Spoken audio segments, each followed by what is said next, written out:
Hey folks, picture this. You stumble into a midnight garden where the roses sigh like exhausted baristas after a double espresso rush. The air smells like stale laundry mixed with honey, and every petal whispers secrets you'd swear you're why if I could never deliver, yeah.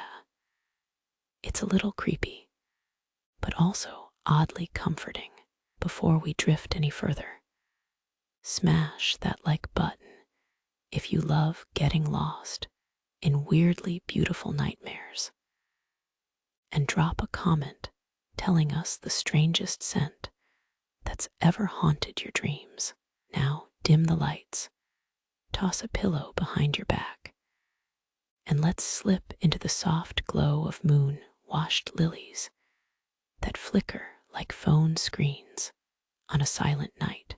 You hear the rustle of leaves that sounds suspiciously like your neighbor's gossip, and you can almost taste the cool dew on your tongue while your brain politely asks, are we still awake?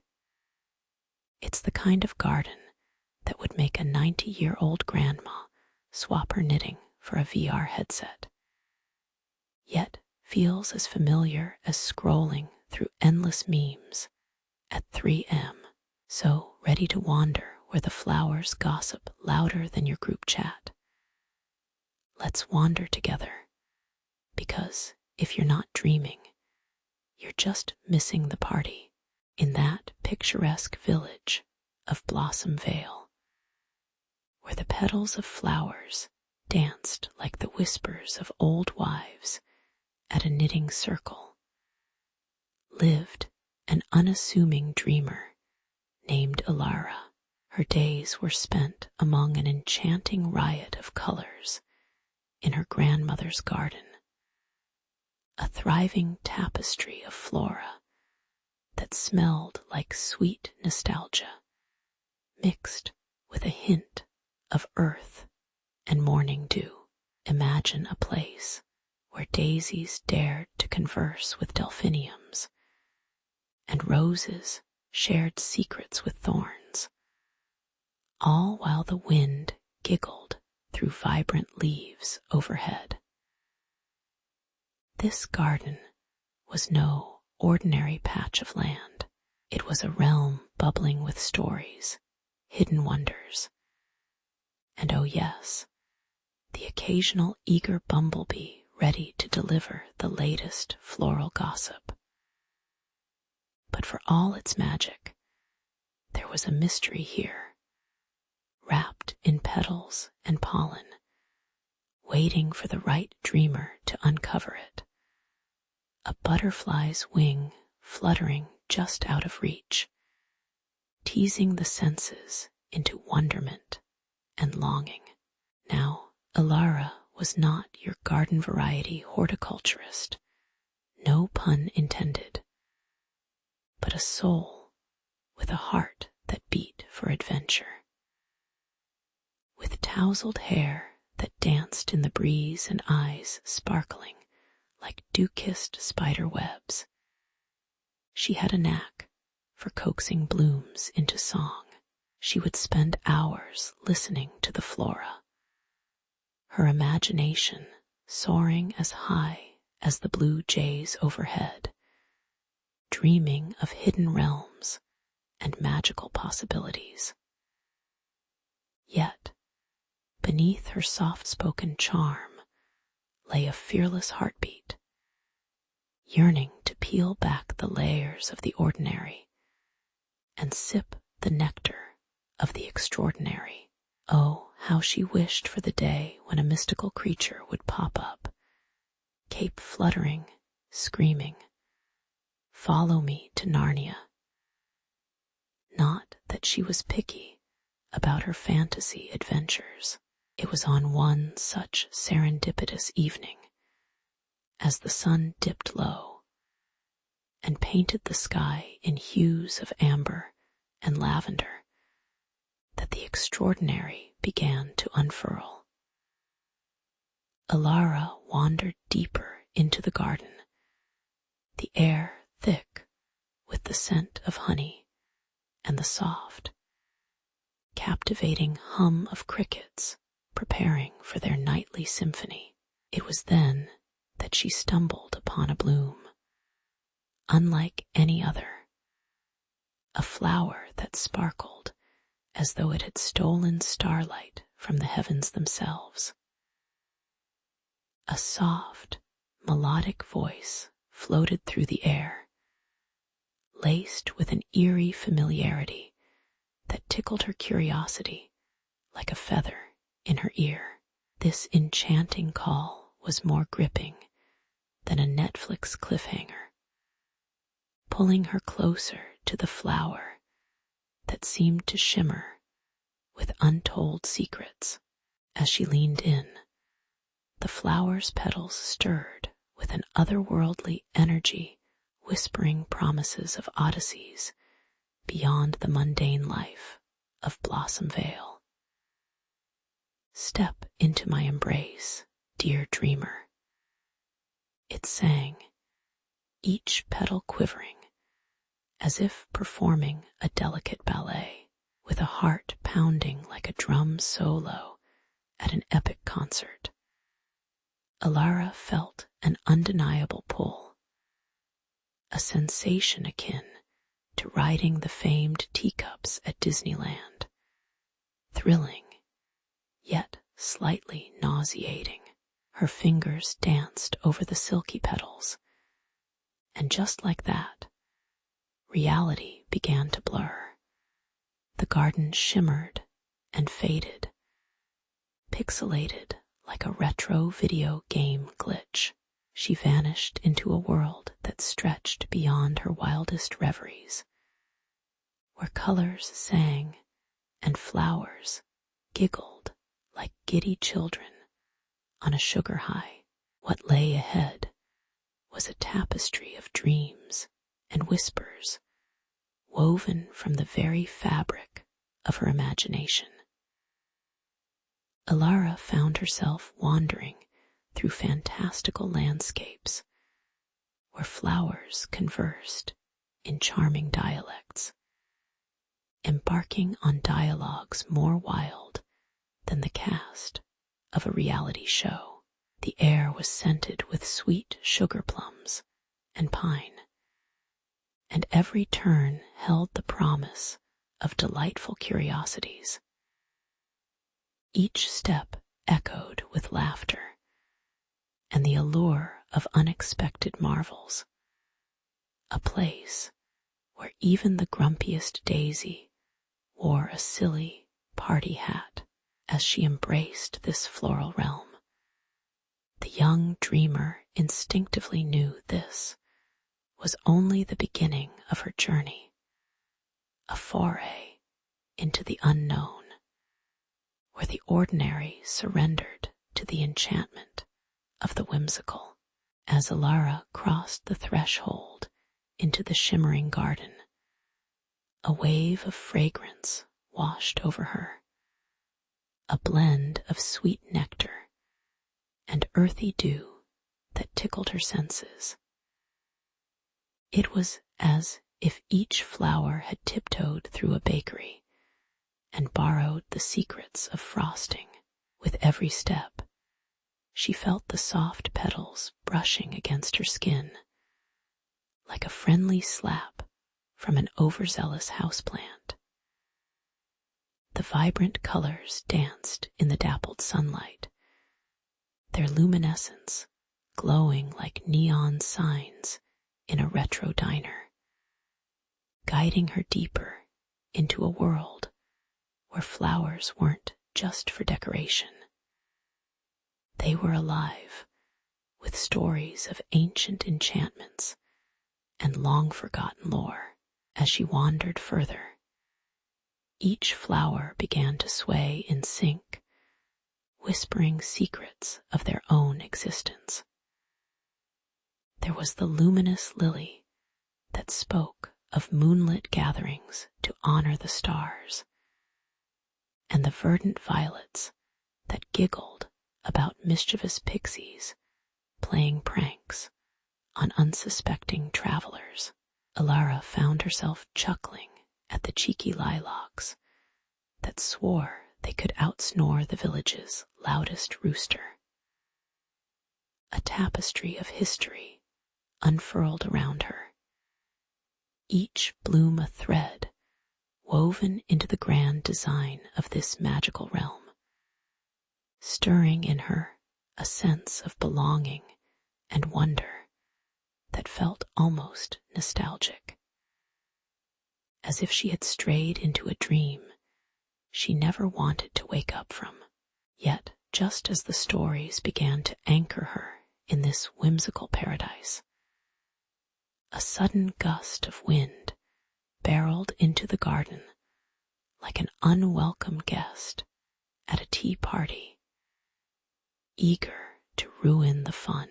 The delicate blooms responded like startled dancers, their stunning hues blurring together as they tried to hold onto the earth.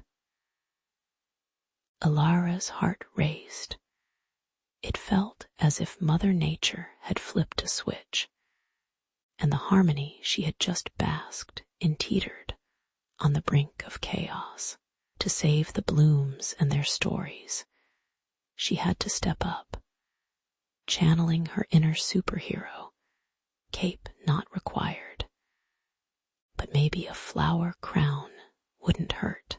Determined, she scanned the chaotic scene before her. Alara summoned her courage and dashed towards the nearest flower, a plucky daisy with petals that seemed to shimmer with defiance against the wind's onslaught.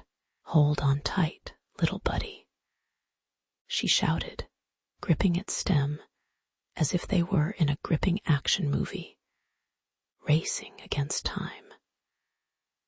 For a moment, she feared she was partaking in a botanical version of extreme gardening, sprinting, leaping, and dodging the raging gusts like some kind of bewildered horticultural ninja, all while the flowers cheered her on with their vibrant chatter. With every flower she protected, a flicker of dormant magic stirred beneath the surface, as though the garden itself was breathing a sigh of relief. Each visible effort rekindled no just stories, but the very essence of their histories. The garden felt like an amphitheater of legends awakening from a long slumber, their roots writhing with joy underfoot like a rock concert crowd ready to erupt. Alara, now smiling and slightly disheveled, realized she was more than a visitor in this enchanted world. She was its guardian, a quirky blend of nature's protector and accidental flower whisperer, ready to dive deeper into the mysteries yet to unfold. As Alara stepped deeper into the garden, a symphony of colors and scents wafted around her like an ethereal veil.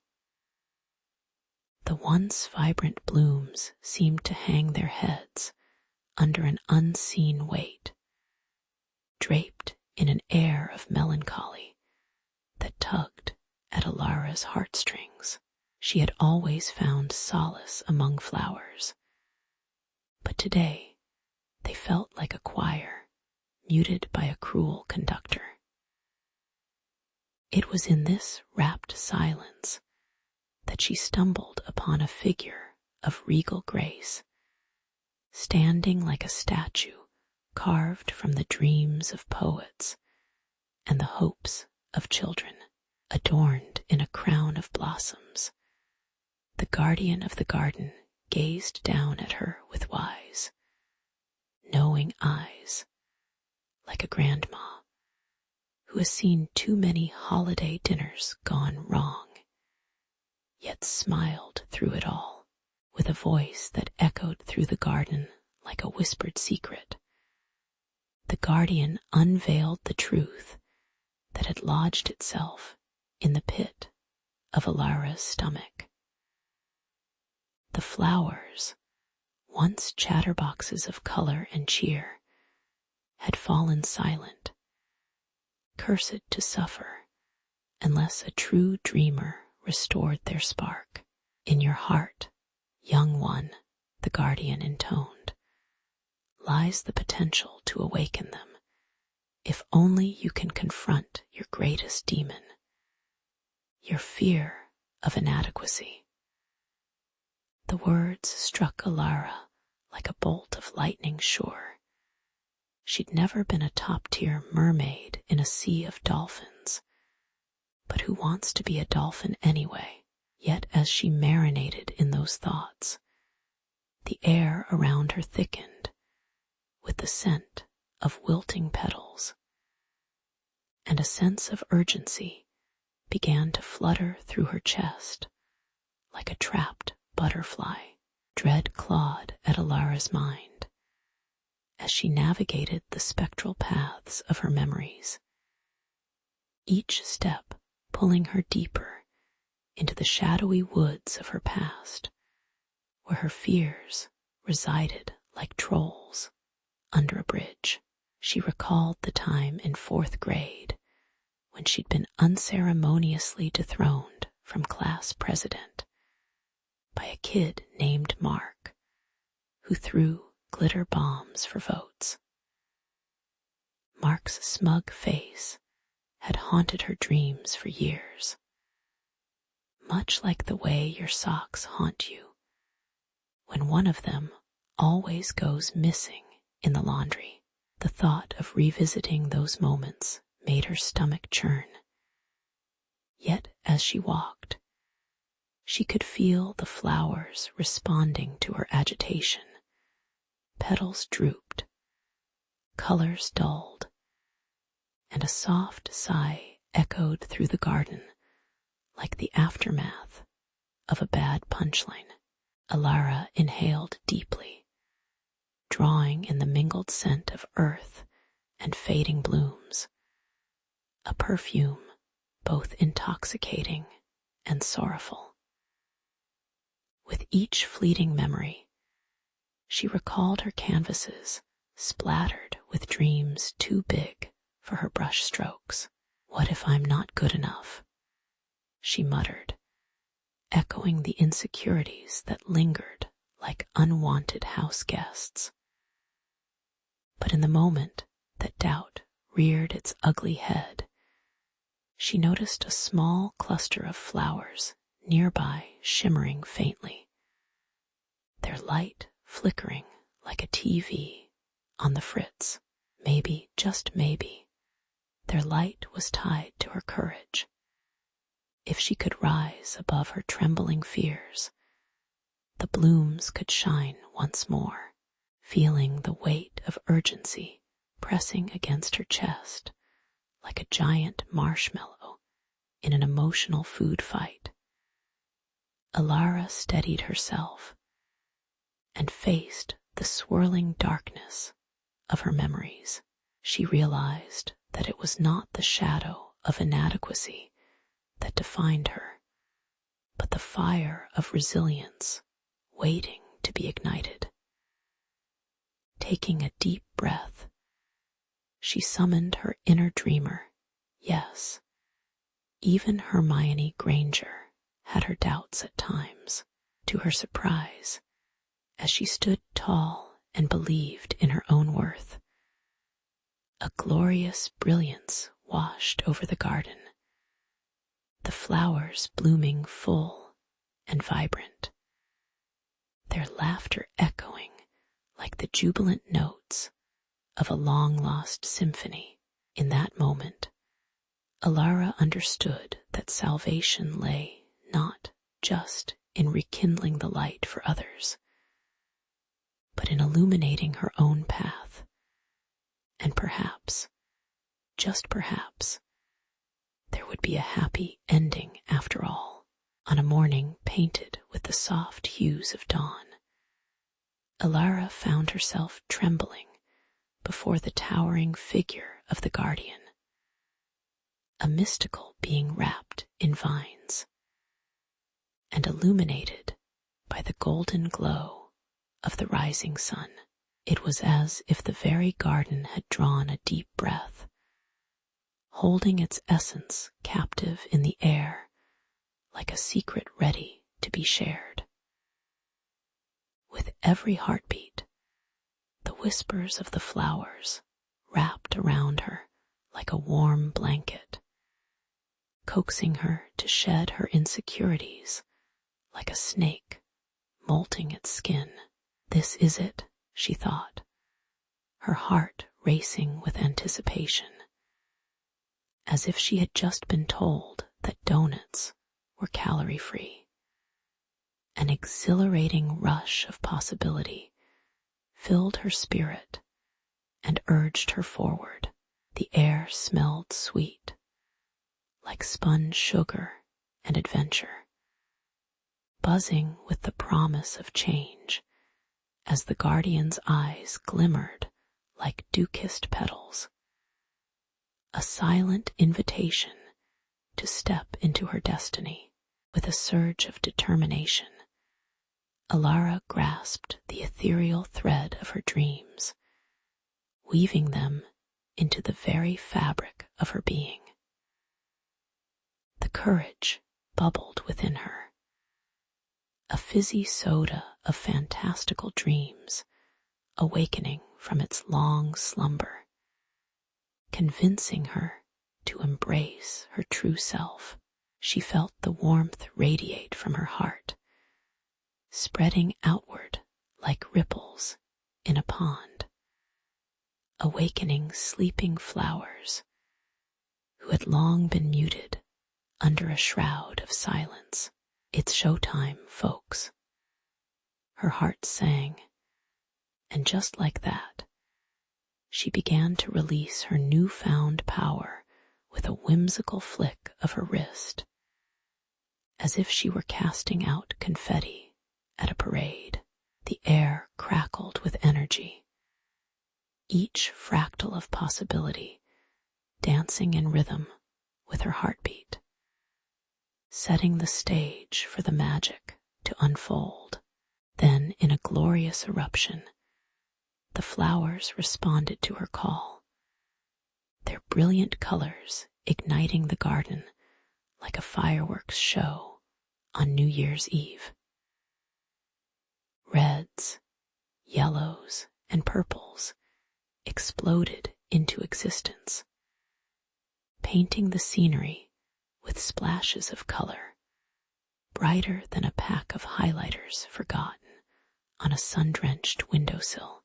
It was chaos and harmony, much like a cat sitting on a piano, clumsy yet mesmerizing.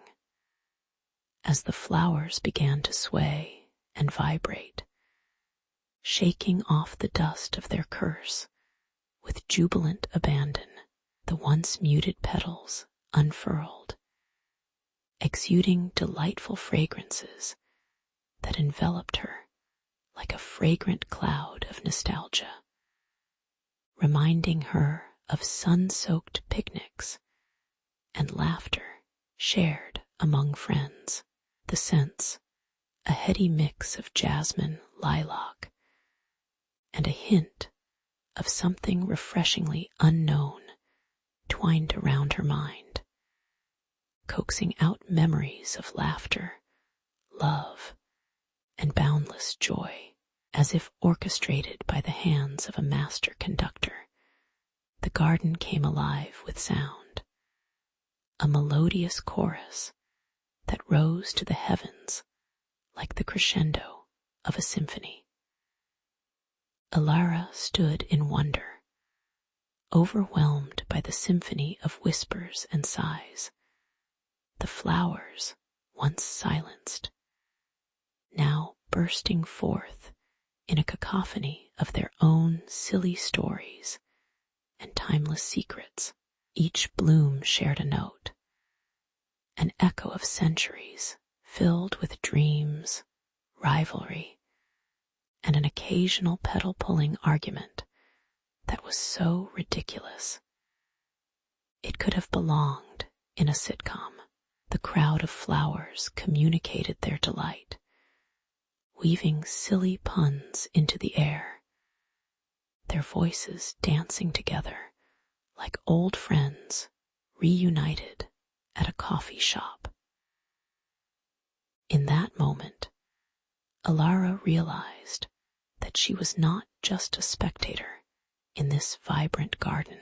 She had become its heart and soul, the epicenter of all that was to come. In an exquisite moment of harmony, she and the flowers intertwined their essence, a tapestry of courage and dreams woven into the very core of Blossom Vale. The landscape hummed with energy, as if even the wind had joined in the joyous celebration, flitting from flower to flower with comic enthusiasm. Alara felt like a heroine of a grand story, her worth now inscribed in the lore of the garden, her laughter mingling with the sound of rain, a sweet, gentle rhythm that promised new beginnings as the flowers harmonized in their vibrant melody. Alara beamed, her spirit soaring like a superhero discovering their powers, ready to leap into adventures that awaited in the enchanting unknown. All at once, the garden transformed, not just an expanse of color, but a living testament to dreams fulfilled. It was the heart of the world where life, laughter, and love would eternally bloom. As dawn peeked over the horizon, painting the sky in soft hues of pink and gold, Alara stood among the flowers of Blossom Vale, her heart aflame with purpose. The air buzzed with a vibrant energy, as if the very petals of the flowers were coaxing forth a symphony of delight just for her. Once silenced by a heavy curse, the garden now sang with life, whispering secrets that danced on the gentle breeze. Take that, ancient magic, she mused, thinking of the howling winds that had echoed through the vale. But now, now, everything felt like a beginning instead of an end. Here, amid the blossoms, Alara had become more than a mere girl. She was a dreamer turned protector, the guardian of whispers and fragrance, ready to embrace the mission that lay ahead. The villagers spilled into the garden like a waterfall of laughter and joy, drawn by the allure of its newfound magic. Children giggled, their tiny fingers reaching out to touch the petals, while elders weaved tales of old, their voices steady and warm like a crackling hearth on a cold winter night. Alara watched them, a grin stretching across her face as she shared stories of her adventures, of the battles won against darkness, and the friendships forged among the flowering plants that had been her allies. It was as if a festival had bloomed, and not even an ominous storm cloud could dampen their spirits. Unless, of course, that cloud had a wicked sense of humor and decided to drench them for spite. Flowers swayed, their perfume wafting through the air, mixing with the scent of baked bread and wild laughter. creating a sensory feast that would have made even the most stoic of wizards crack a smile. Alara inhaled deeply, the fragrance of lavender and honeysuckle wrapping around her like a warm hug from an old friend. The colors around her burst forth, vivid and alive, as if the very essence of joy had spilled from a painter's palette onto the earth. There was magic here, palpable and rich, a tapestry woven of whispers, dreams, and the occasional bee. The little buzzers artfully dodging hands outstretched towards them. Why chase after gold when you have flowers that shimmer brighter?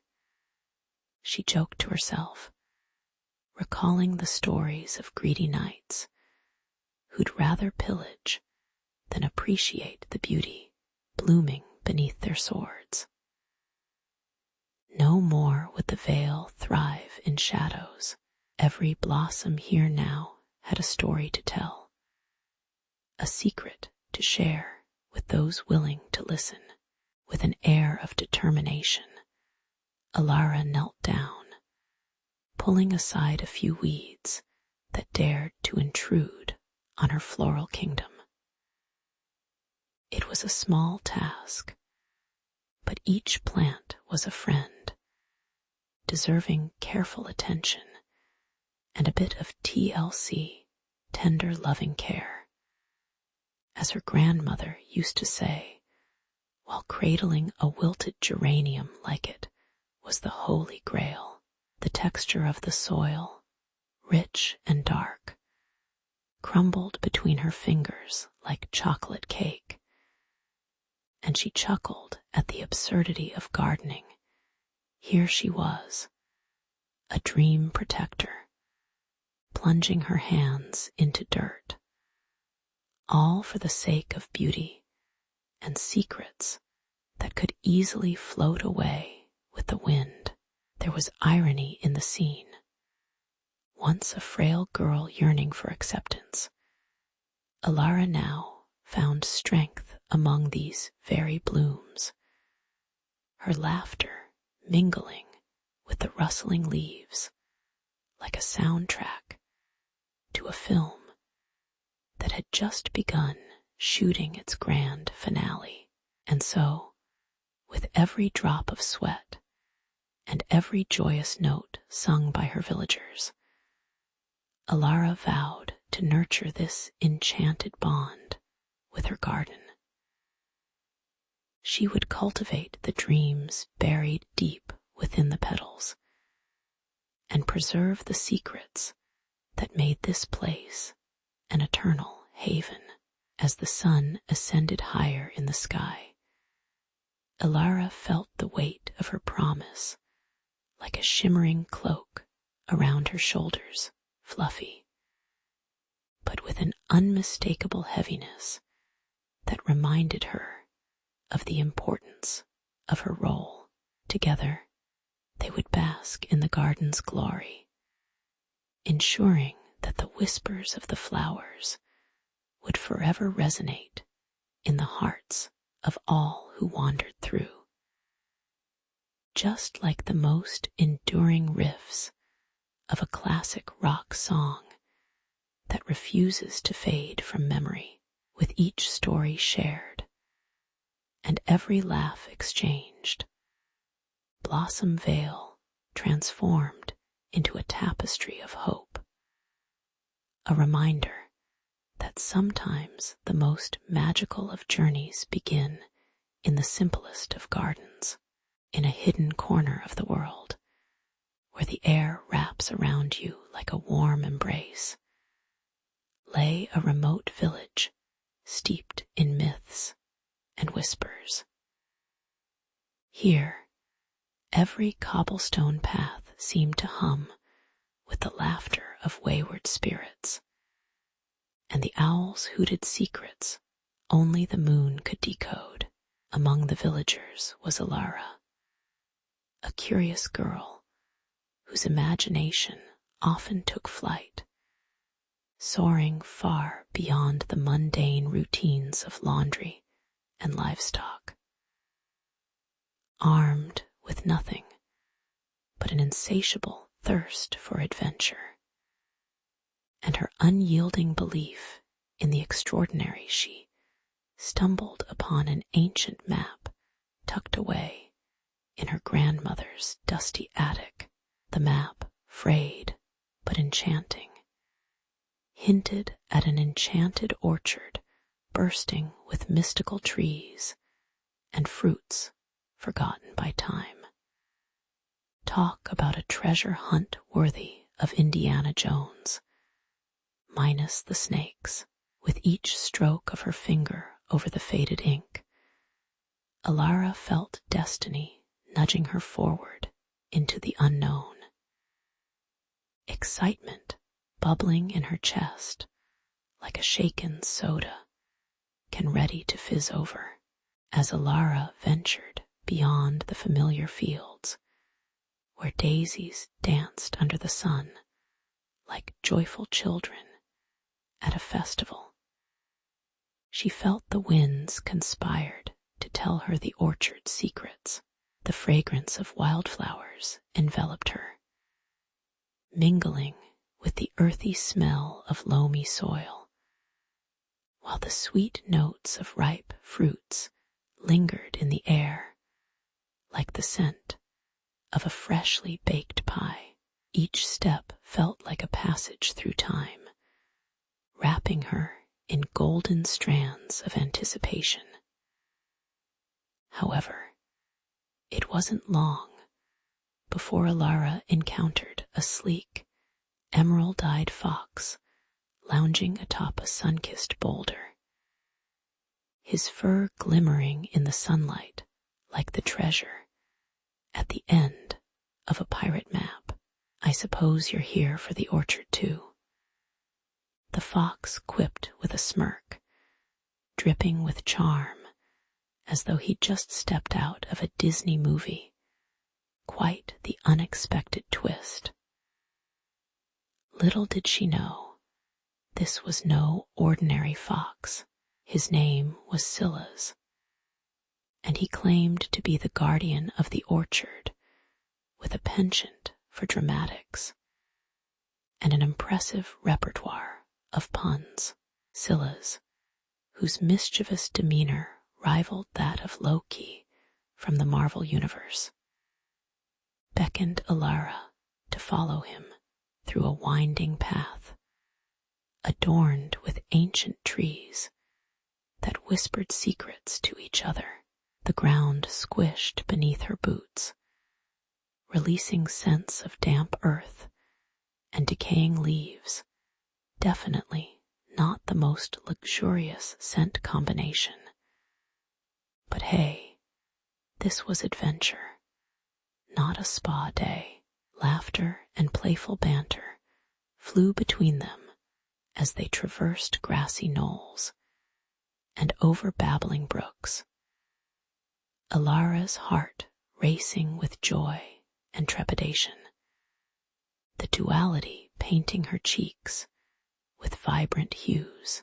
Beneath the emerald canopy, sunlight spilled like golden honey, casting the surroundings in surreal, dreamlike hues. Alara could almost hear the apples rolling their eyes at the oranges in a botanical game of gossip, as she felt a pull towards something wondrous awaiting just beyond the horizon. As they walked deeper, Alara and Scylla's juggled tales of their worlds, each story a thread weaving them closer as companions. Scylla's regaled her with tales of the orchard's glory days, when its fruits held magical properties that could grant wishes, or at the very least, make your hair shinier than a shampoo commercial, which, admittedly, was a good draw for Alara. But it was the orchard's mysterious decline that captured Alara's heart, a bittersweet echo of the past that left a hint of melancholy floating through the air like the last note of a beloved song. The deeper they ventured, the more the trees leaned in, as though they were couriers of ancient wisdom, imparting tales of forgotten fruits with a sense of urgency only the trees, those centuries-old witnesses, could understand. She felt charged with purpose. It was as if a spell was cast over her, one that connected her to the orchard's desire for revival and rebirth. With each rustle and whisper, Alara could almost taste the magic in the air, a piquant blend of hope and curiosity that tingled on her tongue like the first bite of a tart cherry. The pair soon stumbled upon the orchard's entrance, marked by gnarled branches that twisted like old men discussing life's greatest mysteries. "Prepare yourself," Silas exclaimed dramatically, raising his paws like a magician unveiling a grand illusion, his eyes sparkling with mischief and excitement. As Alara stepped across the threshold, a kaleidoscope of colors burst into view, revealing trees unlike any she had ever seen, branches heavy with luminescent fruits that pulsed gently, as if to the rhythm of a heartbeat. It was a sight that would make even the most stoic movie critic drop their popcorn in awe. And in that moment, she knew this journey was only just beginning, teetering on the edge of a wonderful, magical abyss. Alara and Silas strolled deeper into the enchanted orchard, the air thick with the scent of ripe fruit and something reminiscent of childhood summers was that cotton candy in the breeze. Towering trees of emerald and gold loomed above them, their trunks twisted and gnarled like ancient storytellers waiting for the right ears to unlock their secrets. With every step, the ground crackled softly beneath their feet, almost as if the orchard itself whispered forgotten tales. Suddenly, a tree, its bark shimmering like starlit night, spoke in a voice deep and rumbling, startling Silas, who stumbled back as if he'd seen a velociraptor at a petting zoo. "Mind your intentions, wanderers. Here, every fruit bears the weight of choice." It boomed, leaving Alara wide-eyed, half expecting it to suggest a good salad recipe next. Alara, curiosity bubbling like a pot on the stove, approached a nearby tree adorned with glowing, translucent fruits. They pulsed with a rhythm all their own, casting an enchanting light that danced on her skin like fairy lights at a holiday party. "Pick one," Silas urged, his eyes twinkling with mischief. But Alara hesitated, recalling the tree's cryptic warning. To heal or harm, what a perilous culinary decision, like some cosmic game of fruit ninja. She felt the weighty decisions resting like a ripe pumpkin on her conscience.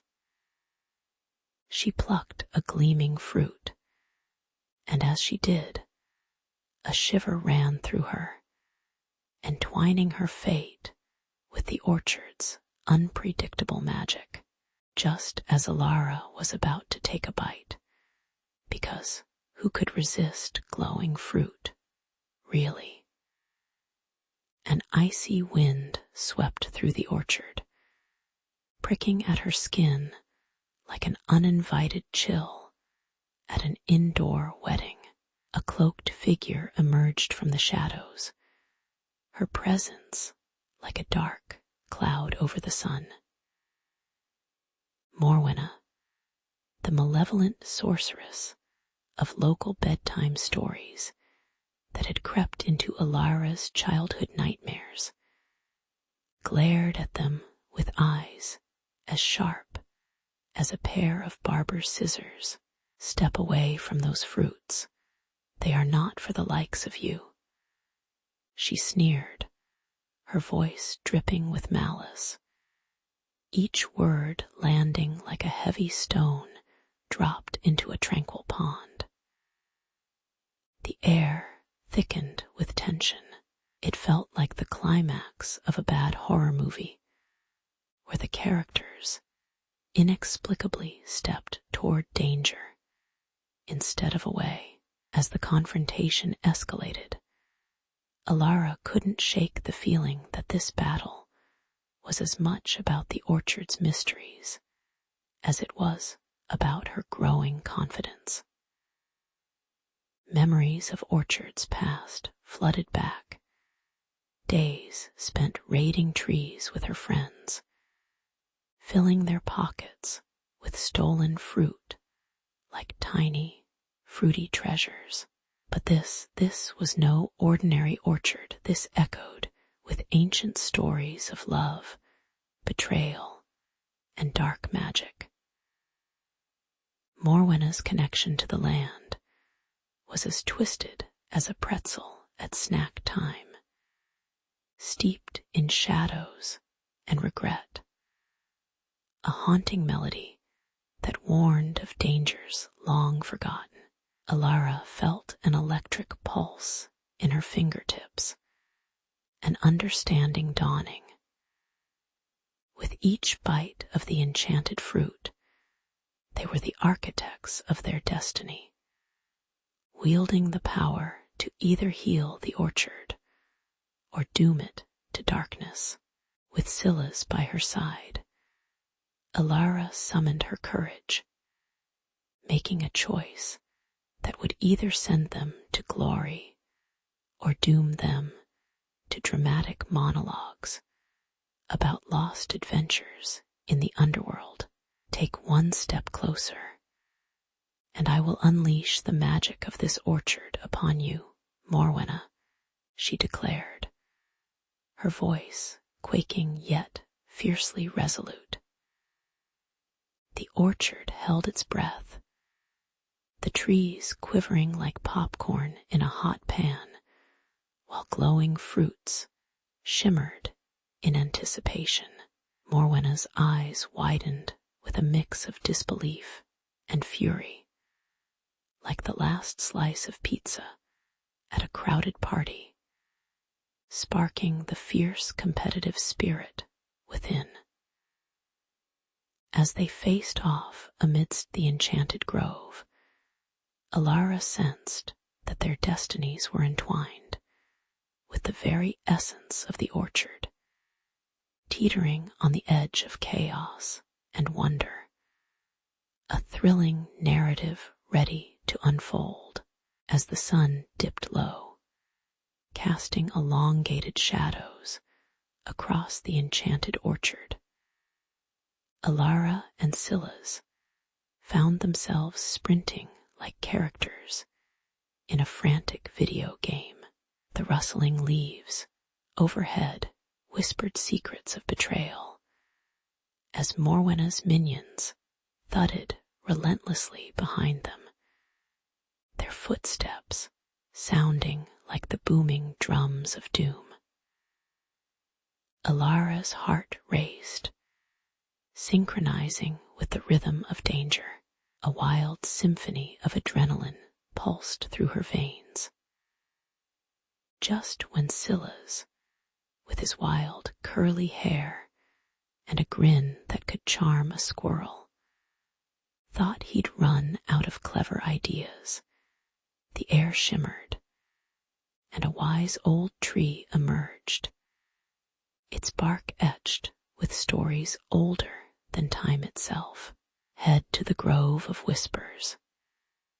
It creaked, its branches swaying as if mocking the soldiers of darkness. They didn't need to be told twice. Alara pushed forward, the scent of ripe, mystical fruits tickling her senses, mingling with the earthy aroma of her surroundings. It felt alive, just like she was starting to feel.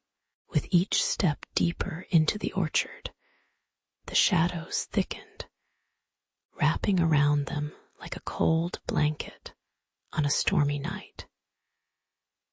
But oh, what light-hearted company awaited them. Mischievous fairies danced on the edges of their vision, flitting about like gossamer-winged dreams, giggling as they orchestrated small pranks on the looming darkness. One fairy, with a shock of violet hair and a grin that could rival the Cheshire Cat, tossed pixie dust into the air, creating a prism of colors that glinted defiantly against the descending gloom. Just a sprinkle of this will keep them at bay, she chirped, making Scylla's raise an eyebrow. Unless they have a thing for butterflies and glitter, which I bet Morwenna does. Alara chuckled, the noise bubbling from her chest, heart warming amidst the chaos. A small beacon of defiance in the encroaching night. But the fairies weren't the only unexpected allies awaiting them in this ethereal maze. Roots tugged beneath their feet, whispering tales of ancient battles and forgotten fruits, while a cool breeze carried the sweet, yet slightly musty smell of overripe cider apples. Alara paused, feeling the beating pulse of the orchard, and leaned against a gnarled trunk, the moss cool against her palm, absorbing the tales it had to offer. Suddenly, a spark ignited within her. She felt a surge of magic drawn from the old tree around her. This isn't just a chase, she thought. It's a revelation. She closed her eyes, taking in not just the scent of fruit, but the essence of it, feeling the magic hum beneath the surface of her skin, unfurling her hidden strength, like a tightly coiled spring ready to launch into action. However, the moment of triumph was as fleeting as a wisp of smoke. An ominous rumble vibrated through the orchard as Morwenna's power crackled baby style, escalating like a poorly written sequel no one wanted.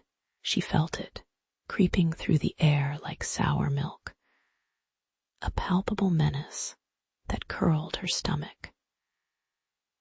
The fruits, once whimsical shades of radiant color, began to wither. Plump apples shriveled and lost their luster. Grapes turned to shriveled raisins, and the air thickened with decay. This is no time for a pity party, Alara shouted to Scylla's, eyes darting, as the very ground beneath them began to quiver. The fairies increased their mischief, tossing handfuls of glitter to distract the minions, who barked orders like frustrated cats, eyes darting wildly, while Alara steeled herself, clenching her fists, determined not to let her spirit wither like the orchard itself. With Monty Python-worthy resolve, Alara faced the encroaching shadow, that pesky sorceress who seemed to now have an evil laugh to match her motive. "You'll not claim this magic," Alara vowed, her voice rising like a battle cry. The orchard pulsed around her, the whispers of allies weaving strength into her resolve, filling her with wild energy and a sprinkle of insanity, just the right concoction. As the first minion lunged, she leapt forward, a spark igniting in the air like a 4th of July firework. "Take that, you fancy cosplay reject," she exclaimed, channeling the wild magic of the orchard through her fingertips. With each step deeper into the flickering shadows, it was clear this was not just a chase, but a whimsical dance of destiny woven in the heart of the enchanted orchard. As Alara ventured deeper into the enchanted orchard, the air thickened with anticipation, each step sending a shiver down her spine. The trees loomed overhead like ancient guardians, their gnarled branches twisting and intertwining, as if whispering secrets of old.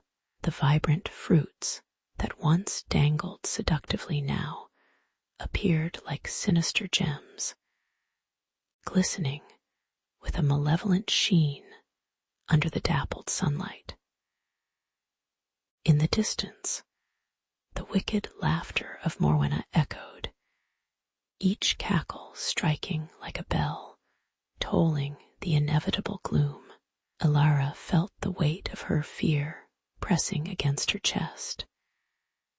It was heavy and rough, like a boulder lodged in her throat, threatening to choke her resolve before the confrontation even began. But she wasn't alone.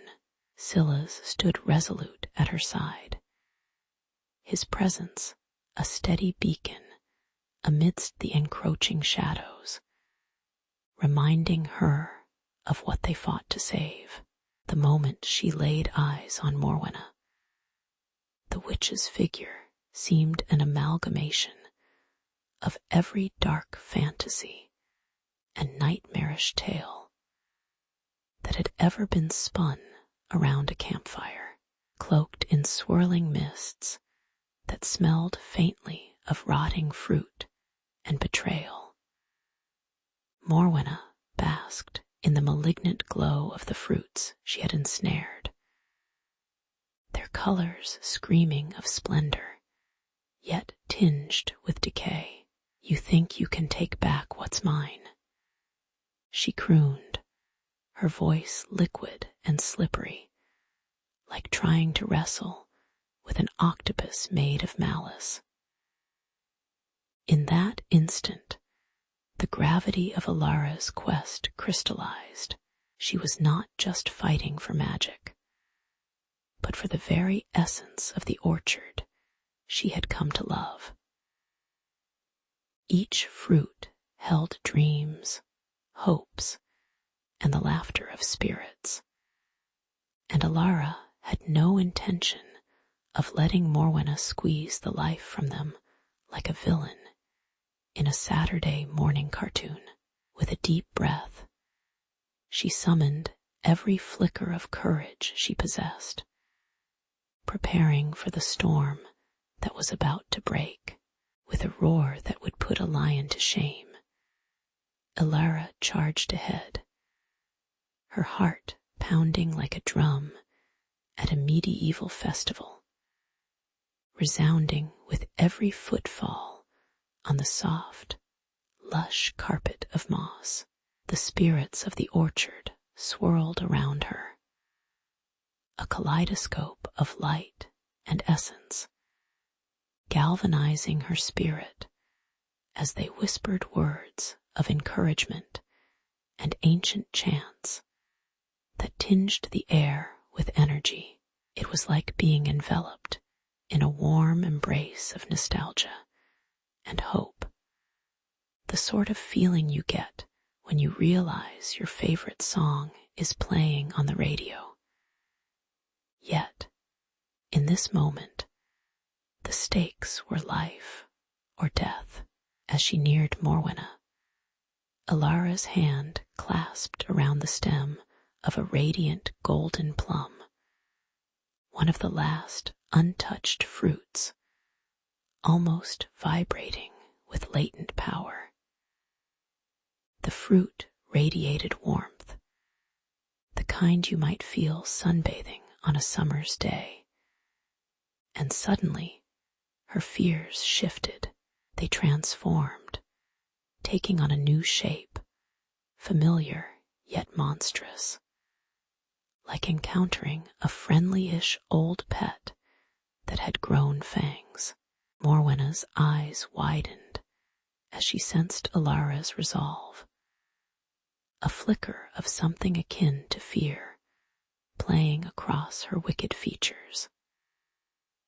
With an incantation as sharp as a razor blade, the witch sent a torrent of shadowy tendrils snaking toward them, weaving through the air like a sinister ballet. Silas leaped to defend Alara, his blade slicing through the darkness like a hot knife through butter, sending wisps of black smoke dissipating harmlessly into the air. The battle was a chaotic symphony of clashing wills and the shrieks of the vine-wrapped spirits who pleaded for their freedom, their cries tinged with desperation that tugged on Alara's heartstrings. With each strike, she felt her connection to the orchard grow stronger, the fruits bursting with luminescence, fueling her strength and awakening the magic deep within her. It was a dance of light and shadow, and with every beat, she edged closer to understanding her true power, a power not just bound to the orchard, but the essence of who she truly was. In a final surge of determination, Alara crushed the golden plum in her palm, its juices spilling forth like the dawn, bursting through the darkness, vibrant, potent, and undeniably alive. The orchard responded to her call, eruptions of color cascading from the trees, enveloping Morwenna in an iridescent cocoon that pulsed with this new energy. It was as if the very soul of the orchard was rebelling against its captor, a divine uprising that could only be described as pure magic incarnate. Morwenna's laughter faltered, panic slicing through her bravado like a chainsaw through a wooden fence. With a mighty roar, the darkness unraveled and fled, leaving behind a cacophony of joyous whispers, filling Alara with a euphoric sense of belonging.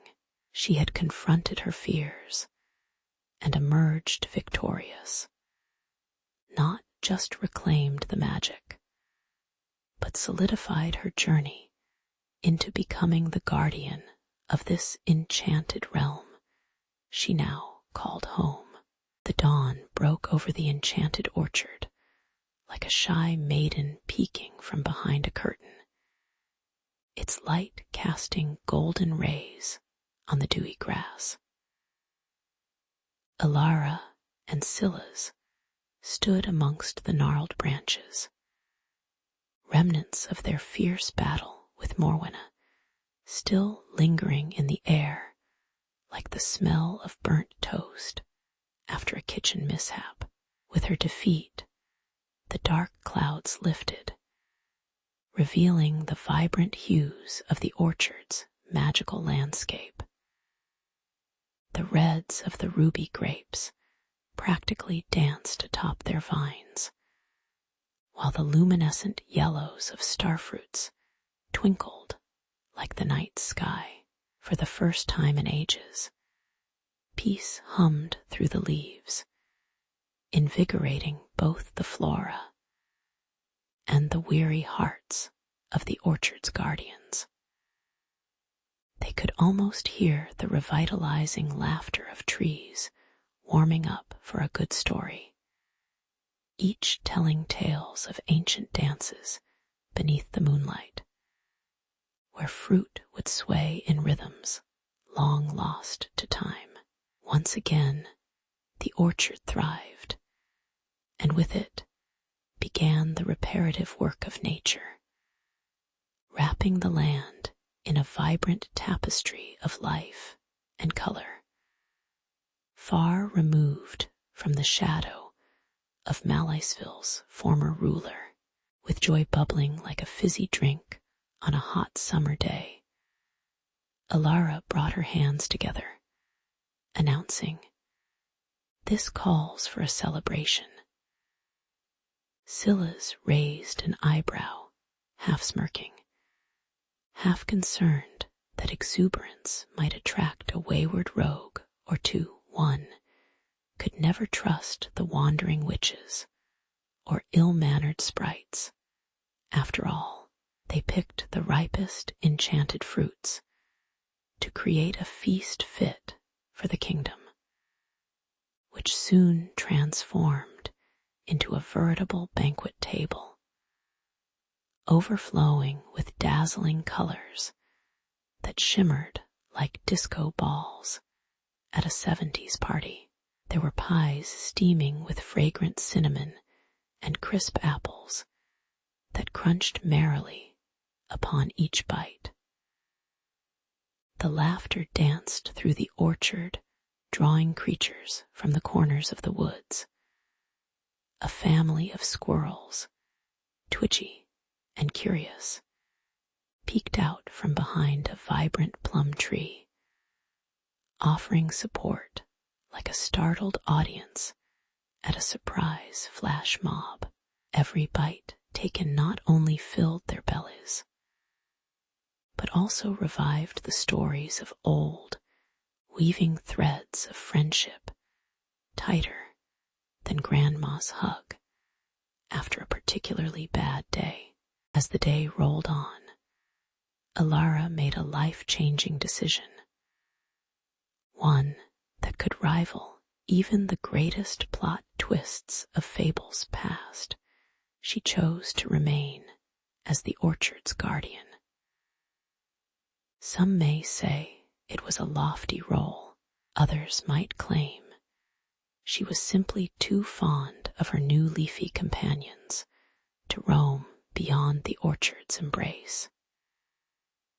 In truth, as Alara felt the sun-warmed earth beneath her feet, a feeling of connection enveloped her like her favorite worn-out sweater.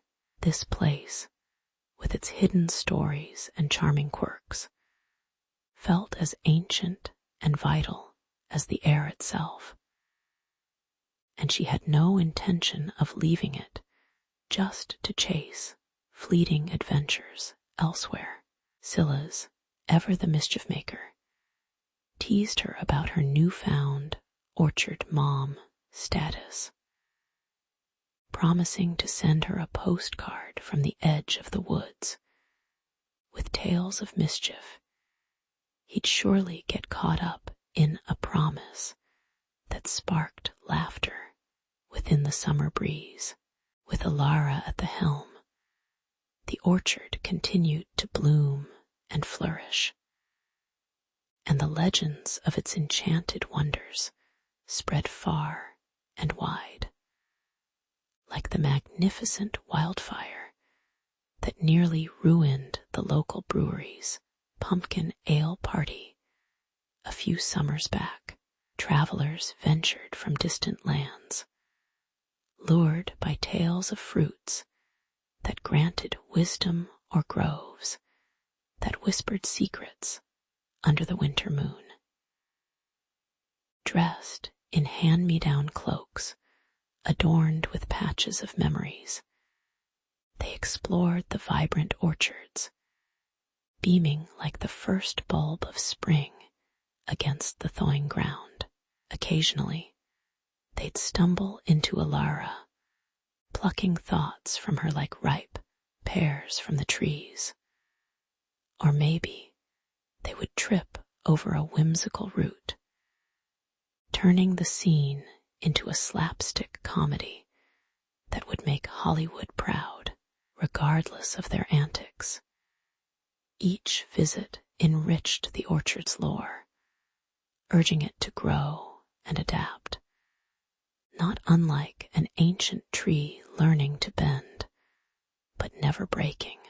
In this wondrous owl-eyed paradise, Alara found solace, a warm seat at the communal fire that still told of fire breaths and battles fought, where laughter echoed like a sweet symphony beneath the canopy. She nurtured the bond she formed with Scyllas, the squirrels, and the trees that shared her joys and sorrows alike, her heart full, like an overstuffed piñata, waiting for the perfect moment to burst. The air was laced with the aroma of ripe grudges, sweet fruits, and whispered laughter, promising that the orchard was not merely a place of flora, but a tapestry of life, suddenly vibrant again after years of neglect. With every passing day, the orchard embraced its magical destiny, infusing every moment with the insight that true magic lives not just in enchanted fruits, but in the connections forged through shared adventures. And as Alara gazed at the sun vanishing over the horizon, she couldn't help but smile, knowing that, like the most intricate of tales, her own story was only just beginning. In the heart of a small village, where the cobblestone streets danced with the chatter of daily life, there lay an ancient forest, draped in shadows and mystery, like an old, tattered quilt left to mildew. It was here that Lyra, a girl with more curiosity than sense, kind of like a cat in a laser pointer contest, found solace among the whispering trees. These titanic behemoths, with gnarled roots snaking deep into the earth, seemed to hold secrets as old as time itself, shushing the wind with their rustling leaves. The air, thick with the scent of damp earth and wildflowers, was infused with the magic of long-forgotten tales, waiting impatiently for an ear to listen. As Lyra's eyes sparkled like sunlight on water, she was drawn to the enigmatic figure of an old herbalist who wore the woods like a cloak, a sage, a keeper of stories that fluttered around her like autumn leaves caught in a breeze. The herbalist's voice was a melody, rich and haunting, as she recounted a past woven with enchantment and peril. Once, my dear, she began, a mischievous twinkle glinting in her eyes, the forest was a playground for mystical beings, noble sylphs, giggling dryads, and even a few pesky pixies with a penchant for prank calling the moon. Lyra's imagination ran wild, conjuring images of these whimsical creatures and the great shenanigans they must have orchestrated beneath the leafy canopies. But then, with a gravity that made the very trees shiver, the herbalist's tale shifted to a time when darkness crept into their verdant paradise, an age when an age-old curse was cast deep into the roots of the whispering trees, gnawing silently at their magic.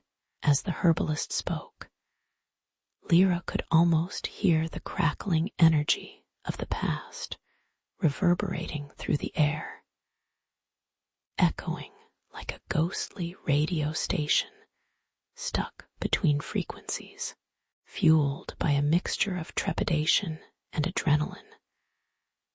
Lyra felt the stirrings of adventure awaken within her, a peculiar feeling, much like discovering that the last slice of pizza was indeed, miraculously, a pepperoni.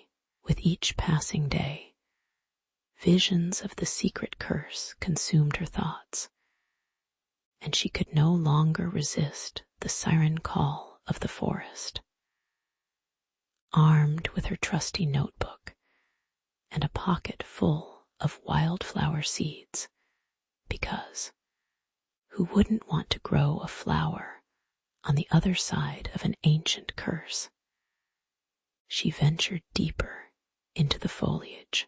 The air thickened, and the delightful aroma of damp fir and rotten wood morphed into something more elusive, almost as if the breeze exhaled words long locked away.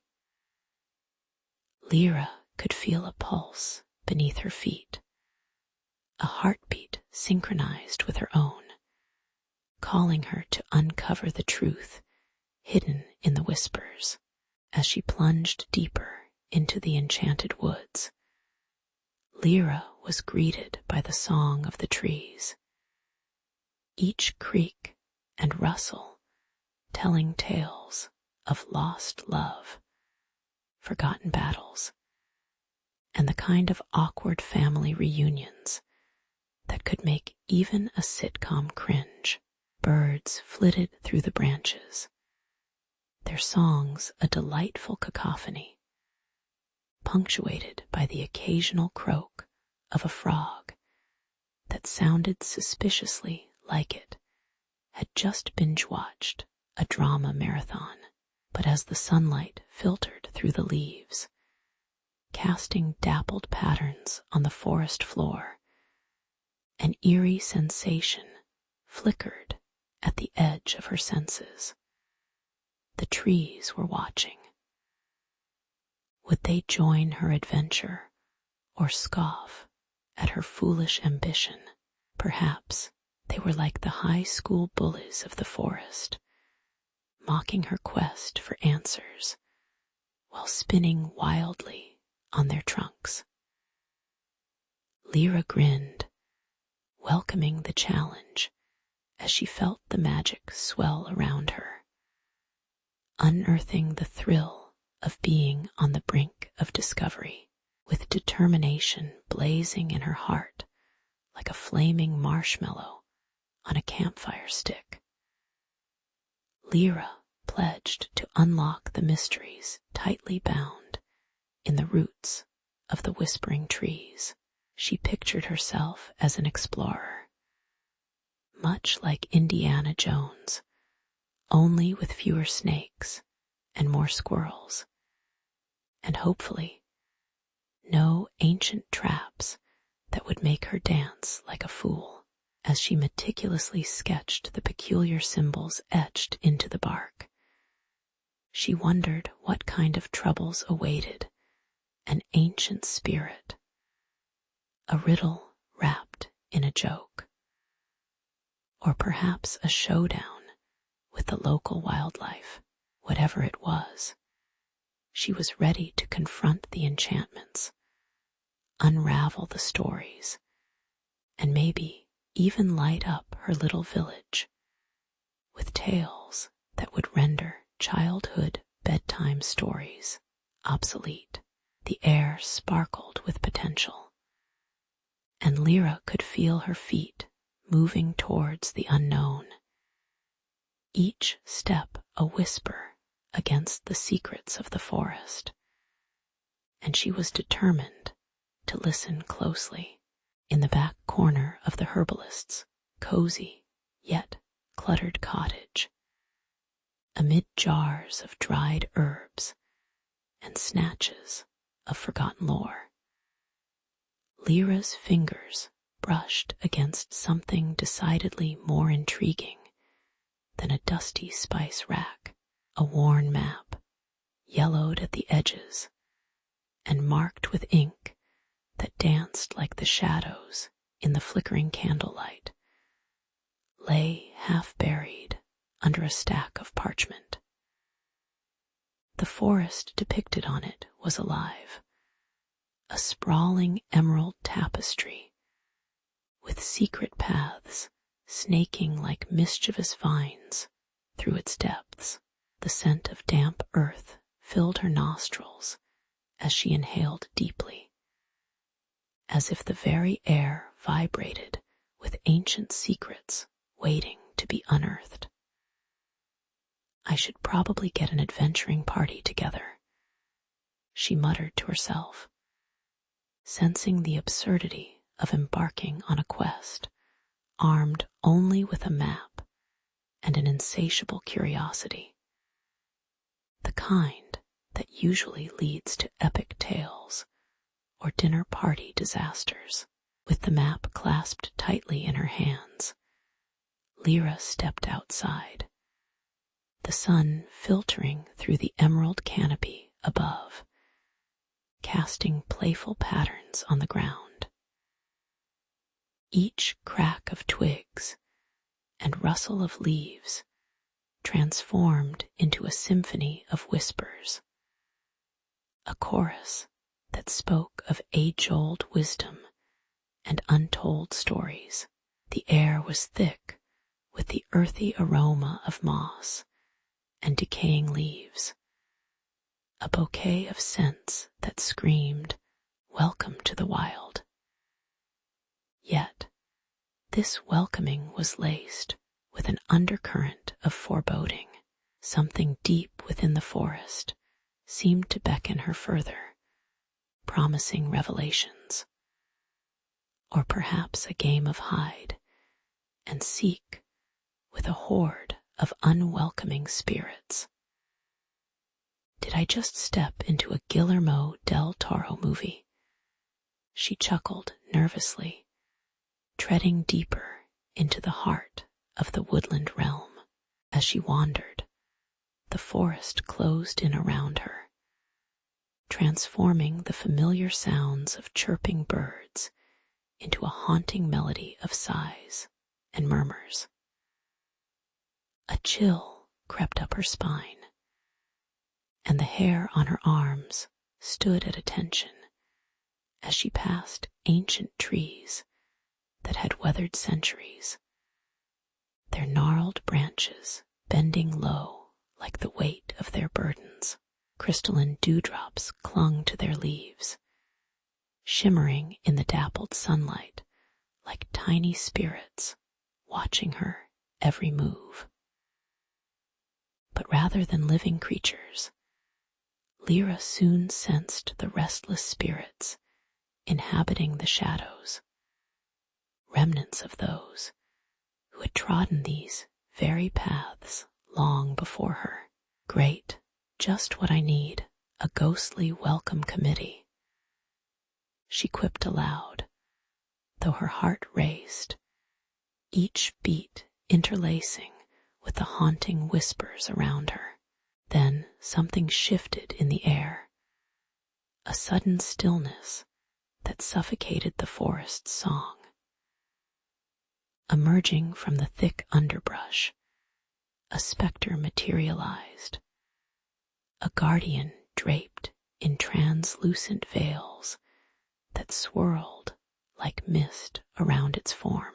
The spirit's eyes glimmered with sorrow and fierce protection, an echo of the ancient wisdom that matched Lyra's own burgeoning anxiety. A voice, laden with the weight of histories untold, resonated in the quietude. You tread on sacred ground, child of the forest's heart. Lyra felt the pull of her family's history wrapping around her like tendrils of ivy. A truth waited for her beyond fear, entwined with the whispers of the trees. Dad never mentioned anything about keeping in touch with the undead, she replied, her voice a mix of sarcasm and genuine trepidation. As the importance of this meeting crashed over her, the guardian began revealing fragments of her lineage, tales of long-lost ancestors who had danced between the trees, offering gratitude and promises to the forest that sustained them. Each story unraveled within her like the delicate threads of a spider's web spun in the morning light. Delicate yet strong, binding her fate to this mossy haven. Feeling the weight of responsibility settle upon her shoulders, Lyra realized this was more than a mere exploration. It was an awakening, a call to protect the whispers that had guided generations before her. Casting one last glance at the map, she felt the hum of the ancient woods promising her adventure, while simultaneously tugging at her heartstrings. Guess it's time to answer the call of the wild, she declared, her spirit ignited as she prepared to dive deeper into the forest's embrace, ready to uphold a legacy hidden beneath the canopy of whispers. Lyra's heart raced as nightmarish shapes flitted between the trees. The beasts of legends once forgotten had come to reclaim their territory. With eyes glowing like embers and fang-filled grins wider than a dentist's nightmare, these creatures moved to the rhythm of the forest's heart, as if they were the very embodiment of its anguish. Why couldn't I just take up knitting instead? She thought, humor tickling her nerves, making her doubt her bravado. But the rasping challenge of a serpent's hiss pierced through her distracting musings, snapping her back to reality. With every breath fogging in the cold air, she tightened her grip on her staff, a clumsy weapon fashioned from a gnarled branch. Flashes of ferocity danced in her mind. Somehow, she had to match the ancient spirit's wild rhythm, or risk getting turned into an epic campfire tale of stupidity and terror.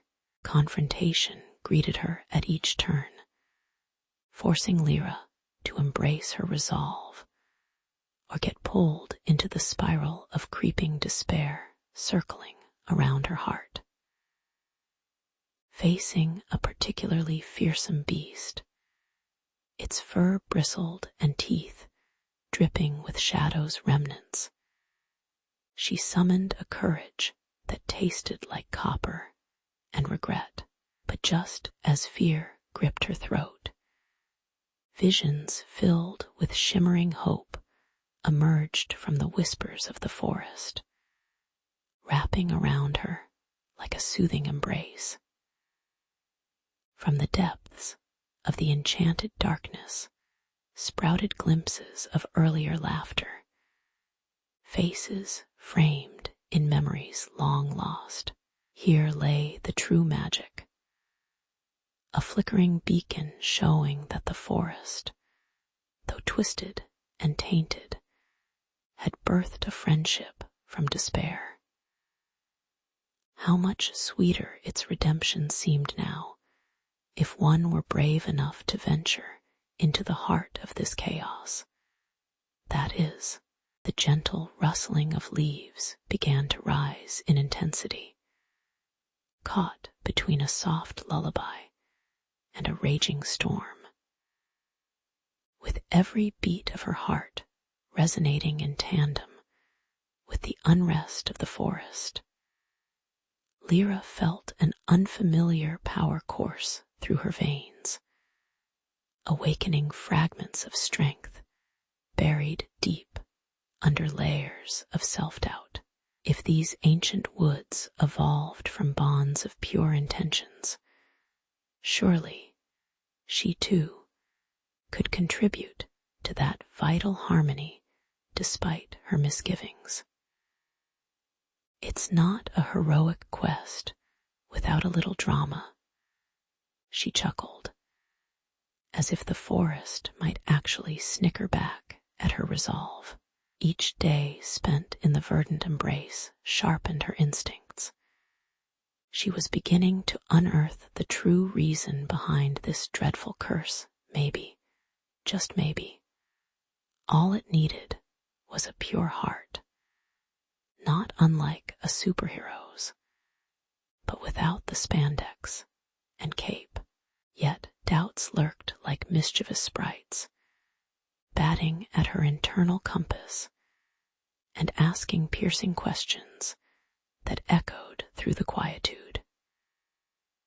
Could she be the anomaly that restored balance, or were her dreams as flimsy as dandelion fluff blown on the wind? The very essence of the forest seemed to dim, the whispered promises dwindling as Lyra grappled with the weight of her heart's own turmoil. And just when she thought her journey would unfold in an epic showdown complete with triumphant music, it felt more like being an extra in the horror flick, darting left and right, the chase a battle against her own insecurities. Woven between fear and hope, she pressed forward, knowing this winding path through the heart of the forest was hers to navigate, no matter how twisted it might become.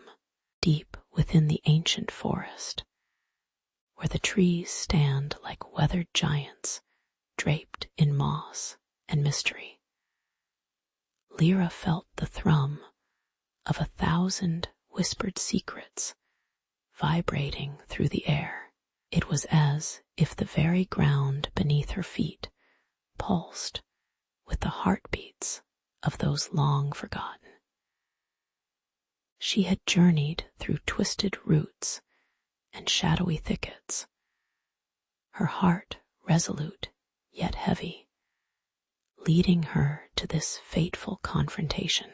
There, amidst a clearing illuminated by shafts of golden light, stood the source of the curse, a forgotten spirit, its form swirling like smoke, but with eyes aglow, simmering with the resentment of ages. Great, just what I needed, another ghost out for blood, she quipped to herself, trying to mask her trepidation with humor as she braced for the showdown. The air crackled as tension built, each breath thick with the weight of unspoken grudges. The spirit loomed larger, its wails intertwining with the rustling leaves, echoing like a mournful choir. Lyra could almost taste the bitterness wafting off it, a tang that mingled with the scent of damp earth and the sweetness of decaying wood.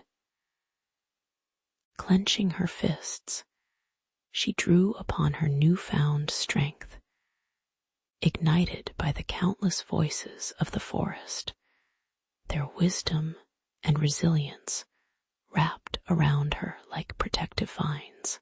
"It's showtime, folks," she declared, her resolve hardening like the bark of the oldest oak nearby, as she prepared to battle not just a wraith, but the darkness simmering within her own heart as well.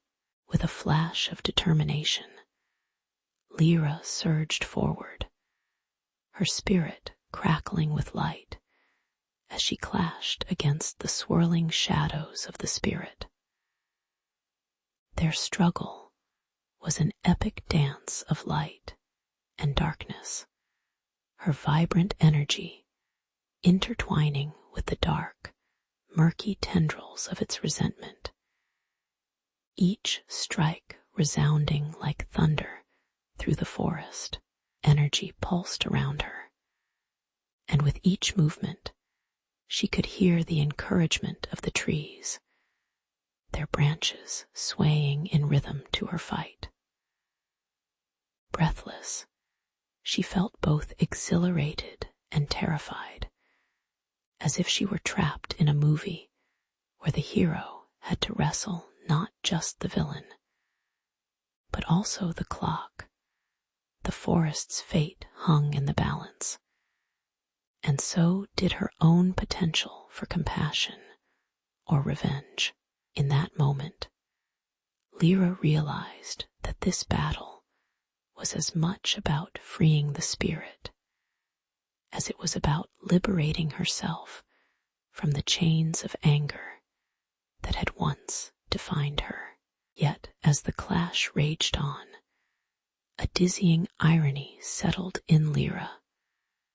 The self-proclaimed protector of the forest found herself battling a being that had been wronged, a soul twisted by abandonment and sorrow. She caught a glimpse of the spirit's past, its once luminous form now wreathed in darkness, and for a fleeting heartbeat, pity surged in her chest. "You're not the only one who's been hurt, you know," she shouted, her voice full of a strength she didn't know she possessed. In that instant, she began to see the struggle not as a monstrous fight, but as a poignant story of loss played out beneath the canopy of towering trees. "What if we could rewrite your ending?" she offered, a surprising thought slipping from her lips, softening the sharp edge of their battle. As the spirit hesitated, caught between centuries of fury and the flickering flame of Lyra's compassion, the atmosphere began to shift. Thick clouds scattered, allowing rays of sunshine to bathe the clearing in warm light. Lyra, emboldened, reached out, the air around her infused with the vibrant smells of life, the fragrant wildflowers blooming defiantly at the forest's base. Voices of the forest grew louder, singing a harmonious symphony that drowned out the howling winds of resentment. It was a call for healing. The ultimate confrontation was not fought with blades or banter, but with a bridge of understanding forged in the very heart of darkness. Lyra extended her hand, connecting two worlds, showing that sometimes the bravest thing one can do is bend not the knee in defeat, but to offer a chance for forgiveness to those trapped beneath their own shrouds of despair. As dawn cracked its golden knuckles above the ancient woods, Lyra stood amidst the towering sentinels of nature, breathing in the sweet, earthy scent of renewal. This was no ordinary morning. The crisp air was alive with the hum of jubilant critters celebrating a second chance. Where once the trees whispered in fear, their branches now danced to a melody of hope. Lyra could almost hear them argue over whose leaves were the shiniest. A forest gossip circle, fueled by the recent restoration. With the gentle breeze tousling her hair, she felt as if the woods had embraced her, not just as their protector, but as a pal in their ongoing saga, a tale woven through time itself, complete with high stakes and an occasional squirrel showdown. Back in the village, festivities erupted like popcorn at the top of a hot stove. Bursting with laughter, villagers donned leafy crowns and paraded under the sun, a motley crew of forest enthusiasts who were now more than just neighbors. They were allies. The aroma of freshly baked bread and roasted chestnuts wafted through the air, mingling harmoniously with the rich, mossy smells from the forest beyond. Children scampered about, trying to capture the elusive shadows of the trees that had once shied away from their laughter. All around, the joyous sound of celebration bounced among the trees like an overzealous pinball, filling Lyra's heart with warmth, like a freshly brewed cup of cocoa on a winter's night. As the villagers busily crafted colorful banners adorned with leaves and wildflowers, Lyra found a moment of quiet beneath an enormous oak that had sheltered generations before her. She could almost hear the tree's tales of resilience, the storms it had weathered, the creatures it had cradled within its arms. In a world where the future felt often bleak, the aged bark seemed to thrum with wisdom, saying, "You think your problems are tough. Try standing here for 1,000 years." The irony of how something so rooted could encapsulate the very essence of change wasn't lost on her.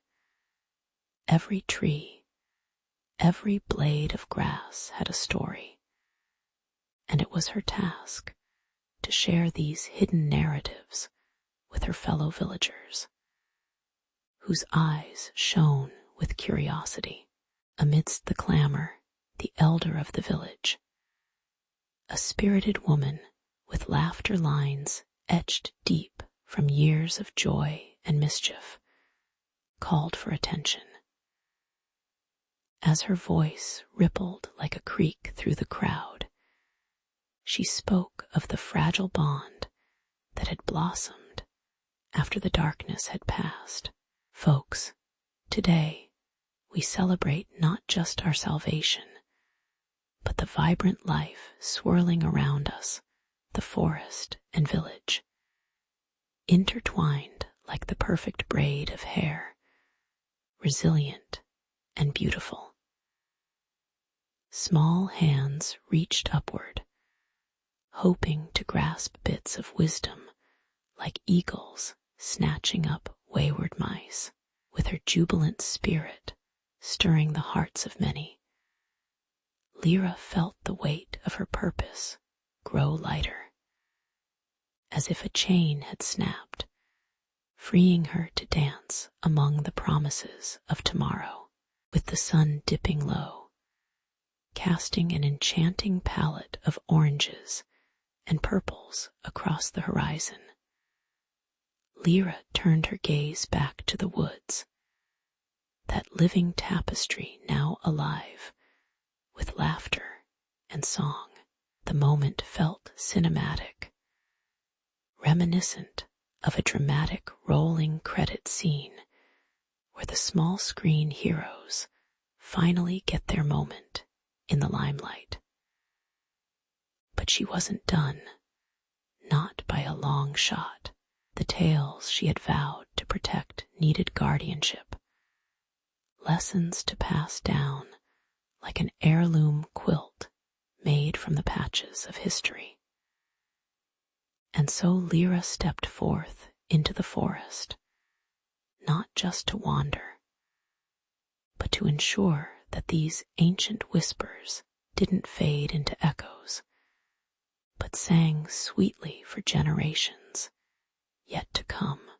In the serene village of Mythos, where the sun stretched over golden sands like a child reaching for crayons, lived Alara, the wise elder with hair as silver as the moonlit waves. She held stories in her heart, woven into the very fabric of the ocean's salty breeze, each tale a gem awaiting rediscovery. With laughter that danced like gulls above the surf and eyes that sparkled with unspoken wisdom, she captivated the villagers with her fables of mermaids, storms, and kisses from long-lost sailors. But little did they know, a true adventure awaited them just beyond the horizon, masked by the whims of the seemingly placid sea. Each morning, they would gather under the shade of swaying palms, their buzzing conversations puncturing the tranquil air. But none could sense the impending magic lurking beneath the waves. One particularly bright day, as the sun spun gold across the azure waters, a tempest blew in unexpectedly, sending a sharp wind howling through the village, like a cranky cat refusing to be let out. When the storm finally receded, the village found its sandy shores littered with strange treasures. But one shell in particular caught Alara's keen eye. Sparkling obscenely like it had just come from a discount jewelry sale in Atlantis. The seashell shimmered with an eerie light, and as she picked it up, it seemed to vibrate softly, whispering secrets that tickled her ears like mischief-laden pixies. The villagers gathered, curiosity ignited like a campfire under the stars, drawn to the enchanting artifact that seemed to breathe the history of the waves themselves. Oh boy, they thought, what trouble might this little beauty lead to? With the villagers' eyes wide as saucers and hearts racing like untrained marathon runners, Alara stood atop a driftwood pedestal, ready to interpret the shell's murmurs. As she held it close, the whispers grew clearer, reminiscent of the playful banter between a mischievous dolphin and an unsuspecting sea turtle. Hearken, good folk of Mythos, she proclaimed, her voice blending with the gentle lapping of the waves, for this shell speaks of lost treasures and wisdom of the ocean. Laughter rippled through the crowd as someone yelled, "Are we talking about treasures like unicorns and mermaid hair, or actual gold?" Alara chuckled, her face crinkling like ancient parchment. "Just wait and see, my skeptical friend," as the shell whispered ancient naval secrets, tales of long-lost ships and fabled treasures began to unfold lifelike before the villagers' eager minds. Suddenly, they found themselves enraptured, transported back to a vibrant age where pirates roamed the seas, and heroics were commonplace as free samples at a summer fair. The insistent whisper of the shell painted vivid pictures of formidable captains with eye patches and parrot companions, spinning yarns of sea monsters that could swallow ships whole. The scent of salt mingled with the sweetness of adventure, filling their lungs as laughter and excitement animated the once quiet beach. But there was an ironic twist lurking in the depths of the echoes. It appeared that these legends came with a warning, a price to pay for such knowledge, lurking like a shark under calm waters. Alara's heart raced as she conjured the final tale whispered by the shell, a reminder of the ocean's capricious nature, a duality of beauty and peril. Much like that time, she tried banana pudding ice cream. She cautioned her friends, "The ocean is a giver of riches, but it demands respect. Ask not only for the glimmer of treasure, but be prepared for what shadows lurk beneath the surface." As the villagers soaked in the stories, each ripple seemed to carry a mix of hope and trepidation, a reminder that every lapping wave contained a choice, an eternal dance between light and dark. The storm had brought them more than just a shell. It offered a glimpse into their own hearts, where courage and adventure wrestled with fear and doubt. And as they listened, the once secluded village of Mythos erupted with gleeful chatter, forever changed by the whimsical wonders hidden just beyond the whispering waves. Picture this.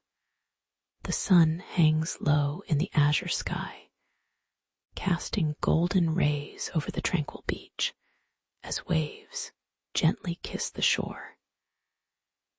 Here, in this small village, a peculiar shell washed ashore like a forgotten relic from some long-lost world. Villagers gathered around, the salty breeze ruffling their tattered clothes, eyes alight with wonder. As they pressed ears to the shell's surface, whispers emerged, laced with the voices of their ancestors. Oh, the tales it spun were rich and vibrant, from heroic deeds to romantic escapades, like a beachside version of Game of Thrones, but with less backstabbing and more seashells. Yet, as the days rolled by, a dark cloud began to loom over this newfound treasure. Enter Cyrus, the merchant with a heart as cold as a sea cucumbers embrace. While the villagers basked in their family stories, he grew more fixated on the shell, convinced it held the secret to untold riches. With each whispered account of past glories, the air crackled with jealousy and greed, much like a soap opera plot twist, where the overly ambitious cousin aims for the family fortune. The village's laughter threatened to turn sour as Cyrus plodded in the shadows, rubbing his hands together like a cartoon villain dreaming of world domination. Popcorn in hand, as Cyrus stirred unrest, the atmosphere shifted like storm clouds gathering over the horizon. It was as if a dark tide washed over the sandy beaches where laughter once echoed, replaced by murmurs of fear and doubt. The elders recalled the tales spun by the shell, legends steeped in the ocean's magic, a bond that ran deep, like roots of an ancient banyan tree. But Cyrus saw none of that. To him, the shell was merely a vault, ripe for cracking.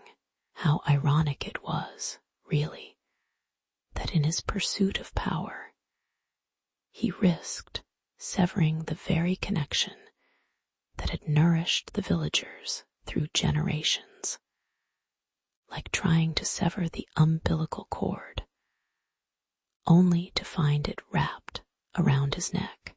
The villagers huddled together, faces illuminated by the evening sun, twinkling like stars in their eyes as they devised a plan to protect their cherished legacy.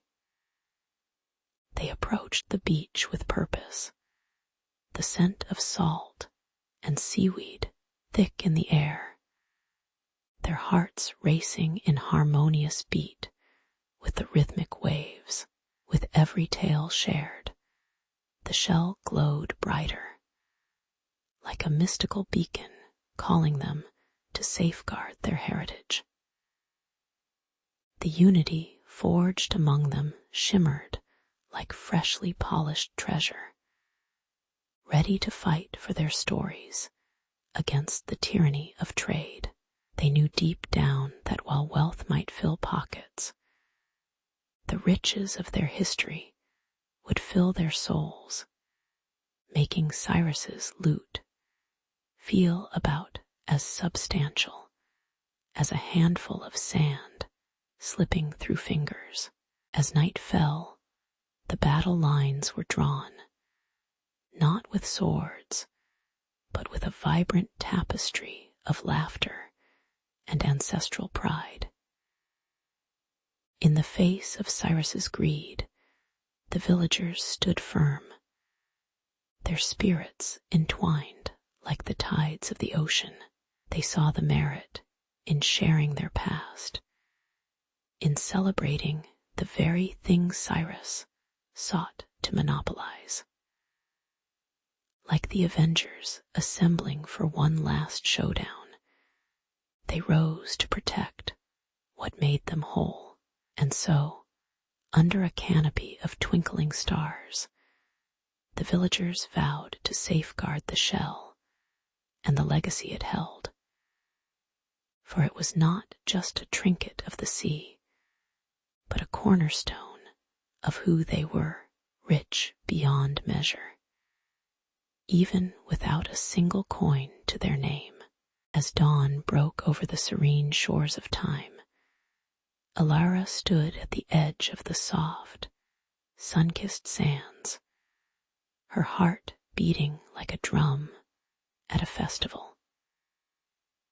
The ocean shimmered with all the hues of the dawn, a deceptive blanket of turquoise that whispered secrets as it lapped against the shore.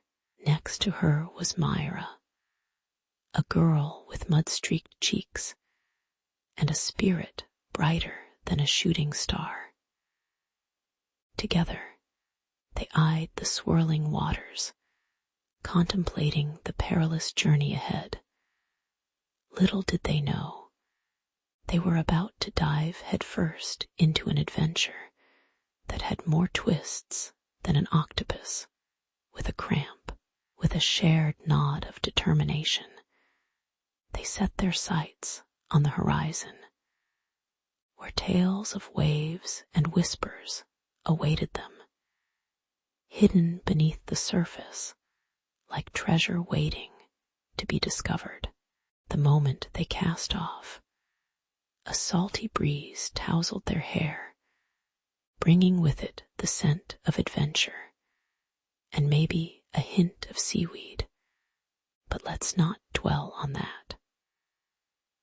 Alara gripped the boat's helm, feeling the vessel dance under her command, while Myra, with her eyes sparkling like the ocean itself, kept a lookout for any lurking danger.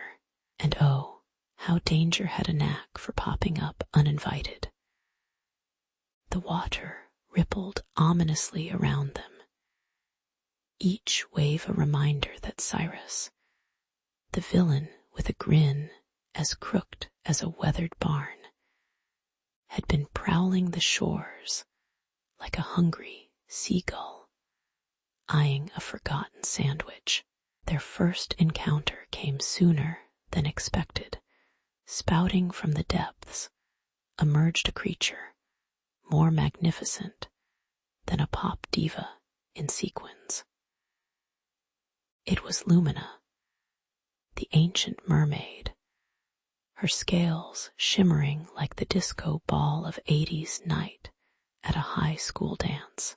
"You two are on a fool's errand," she sang, her voice echoing like a siren's. "Cyrus intends to steal the shell's power for his own greedy ambitions." The rhythm of her song seemed to pull at the waves even more, curling and cresting, match the urgency in Alara's heart. With a flick of her iridescent tail, Lumina shared a piece of wisdom wrapped in the saltiness of ocean adventures. Guardians of heritage, you must be resolute. As they sailed deeper into the mystery, the ocean turned from vibrant azure to a ghostly shade, cloaked in fog thicker than a college kid's bag of ramen noodles. Shadows danced below the surface, teasing the dew with glimpses of scales, fins, and the occasional unimpressed crab that seemed to judge their every move. Myra, undeterred, leaned over the edge. Her curiosity sparkled like the stars they'd seen on that fateful night beneath the open sky. Suddenly, a chorus of whispers erupted from the depths, warning them of dark currents and treacherous traps set by Cyrus. The sea wasn't just a playground. It held legacies beneath its waves, and with every stroke of their oars, they felt the weight of history pressing down like an unyielding tide. Just when hope seemed as elusive as a mirage in the desert, Alara and Myra felt a swell within them, a fierce will to uncover the truth that lay shackled within the shell. With their hearts synchronized like a well-rehearsed duet, they pushed onward, fueled by courage and a splash of youthful audacity. The warning of the mermaid echoed in their minds like a catchy chorus that refused to fade, reminding them that every heritage has its custodians, and they were meant to be the shields against Cyrus's treachery. As the mist parted, revealing a distant isle veiled in ethereal light, they could almost taste victory, along with the remnants of fear and adventure swirling in the salty air.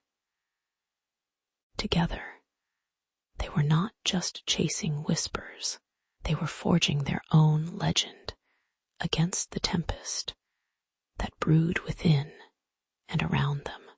On the vibrant sands of the coastal village, A ripple of unease coursed through the crowd gathered for the seasonal festival.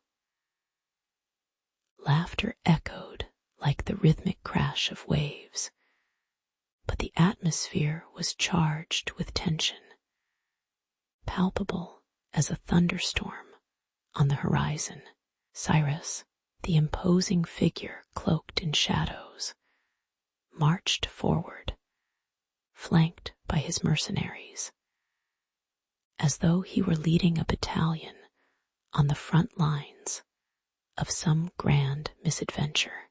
Their armor clinked ominously, and the villagers, once buoyed by mirth, now felt the prickling chill of fear on their arms, like the whisper of sea foam licking at their bare toes. The air was thick with salt and suspicion. As Alara and Myra stepped into the circle, their hearts racing like gulls circling before a storm, ready to defend the shining shell that had become both a treasure and a target. With a voice as clear as the bell tolling for last orders at a pub, Alara faced her adversaries, the brilliant sunlight glinting off her fiery hair. "This shell is not merely ornamental," she declared, her eyes ablaze with fervor like a heroine from tales of yore. She continued, revealing its ancient power, a force capable of unleashing either chaos or harmony, depending solely upon the purity of the heart wielding it. The air around them crackled like a sparkler on the 4th of July, drawing familiar gasps and whispers from the crowd, who strained to hear her next words amidst the heavy scent of grilled fish wafting under the canvas tents. As she spoke, the shell shimmered in her hands, catching sunbeams and scattering them like glitter on the tranquil waters, thus intensifying the villagers' hope. But Cyrus, with a sneer that could curdle cream, scoffed at Alara's impassioned declaration, believing only in the might of muscle and money. With each step forward, his band of mercenaries mirrored his intent, their faces twisted in contempt like gnarled driftwood washed ashore. The villagers huddled together, their serenity eroded like sandcastles in the tide, whispers igniting among them like wind-borne embers.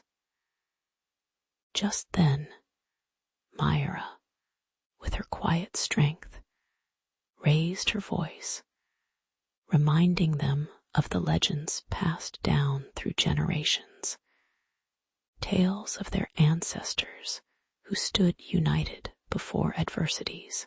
The essence of their history resonated deeper than the deepest ocean, rallying courage and igniting a collective resolve that could illuminate the darkest night. As if galvanized by an ancient magic, the villagers surged forward, a tapestry of determined faces blazing together against the tide of Cyrus's threats. Cries of solidarity mingled with the cries of gulls overhead, creating an anthem that swept through the sands, crackling with electricity. With laughter and shouts that punctuated the tension, they brought forth their treasures, memories of past celebrations, bonds of kinship woven stronger than any sword or coin. Cyrus, banking on intimidation, swiftly discovered that the strength of hearts united was a force mightier than any mercenary's blade. It was chaos and order entwined, a dance of defiance echoing like a cherished song on repeat, resonating through the very grains of sand beneath their feet. And so, under that stormy sky, with thunder rumbling ominously in the background, the battle unfolded, a chaotic choreography of humanity versus greed. Alara stood her ground, the shell shimmering like a beacon amidst the fray, clasped tight against the pounding of her heart. Each clash of wills echoed through the village, intertwining like interlaced fingers, creating a tapestry of resilience that even the fiercest storm could not wash away. The sense of salt and sweat mixed with the rich aroma of food, and the symphony of sounds reflected the struggle of their hearts. In that moment, Alara understood the true power of the shell lay not in its magic, but in the fiercely beating hearts of those gathered around her, fighting not just for a shell, but for the very soul of their community. The sun hung low in the sky, casting a golden hue over the cerulean waves that lapped gently against the shore of Mythos. As the villagers gathered, the salty breeze carried the scent of seaweed and sun-kissed sand, mingling with the murmurs of anticipation. Alara and Myra stood shoulder to shoulder, their hearts racing with the harmony that the moment promised. Today, they would bid farewell to the shell, no ordinary shell, but a vessel of secrets and tales that had stirred their quiet lives into a tempest. Little did they know, this wasn't just a shell. It was their very own version of the One Ring, minus the weirdly aggressive little hobbits, of course. The villagers formed a semicircle, sand crunching underfoot, their faces a mix of solemnity and hope. As the shell was lifted from its resting place, a hush enveloped the crowd, akin to the quiet just before a dramatic plot twist. The familiar salty air grew thick with an otherworldly hum, as if the shell was trumpeting its own departure like a diva at a farewell concert. Alara caught herself holding her breath, a strange sensation bubbling in her chest. Perhaps it was the thrill of being in the presence of something truly magical, or just too much fish stew for breakfast. But despite the uncertainty, a trance-like calm descended, promising peace after the storm of conflict. With each step toward the shimmering water, the villagers felt the weight of generations upon their shoulders.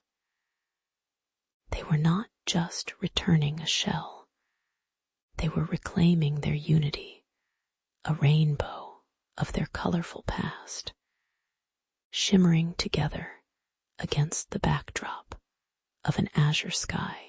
The shell glimmered, reflecting the world around it, like a disco ball at a prom night from a decade past. And as Alara knelt at the water's edge, she could almost hear it whispering the tales of laughter, tears, and tiny squabbles over the best fishing spots, a sort of cosmic Netflix show, but without the binge-watching guilt. With a deep breath, Alara let go of the shell, and as it sank beneath the glistening surface, a cascade of golden light erupted, dancing like fireflies on a balmy summer evening. Laughter mingled with the gentle roar of the ocean, echoing the joy of a community reborn, as vibrant as a fresh coat of paint on a once dusty canvas. Myra stood beside her, arms wide open, almost convincing the waves to embrace her. There was a mischievous twinkle in her eye, as if to say, "Look, we can stir up a little magic without calamities popping out of nowhere, right?" Everyone chuckled, acknowledging the rarity of the moment, a fleeting sense of victory against their own chaotic history. As the sun dipped below the horizon, the villagers stood intertwined like the roots of their beloved ancient trees, their spirits lifting in unison. The whispers of the shell, now part of the sea, promised to guide future generations as navigators of their shared story, steering clear of jagged rocks and unknown shores. They learned that harmony was more than a mere absence of discord. It was a symphony of voices, a beautiful off-key karaoke tune that somehow still worked. And as they turned away from the water, their laughter mingling with the calls of distant seagulls, Alara felt a surge of hope ripple through her. The beach, once a backdrop to their struggles, now shimmered with the endless possibilities of a brighter tomorrow, like the ending of a great film, where you just know everything will turn out hilariously all right. In the heart of the sprawling meadowlands, young Alara stumbled upon a kaleidoscope of colors that danced beneath the nourishing sun. The meadows, a veritable patchwork quilt of wildflowers, invited her with their sweet, sun-kissed scent, a perfume created by nature herself, not some overpriced bottle from a hipster shop. As a botanist with an insatiable curiosity, she felt like a kid in a candy store. But instead of gummy bears and lollipops, she was surrounded by blooming daisies, shy violets, and assertive dandelions, all whispering secrets to each other in the gentle breeze. This was no ordinary adventure. It felt as if the grass was alive, gently nudging her to explore deeper. Banding together in this vast expanse, the earth seemed absolutely determined to share its most colorful tales, and Alara was ready to listen, armed with her trusty notebook and an unshakable sense of wonder. As she set up her makeshift camp, an eclectic collection of gear that could best be described as a botanist's version of a survivalist's wish list, Alara could almost hear the meadows giggle in delight.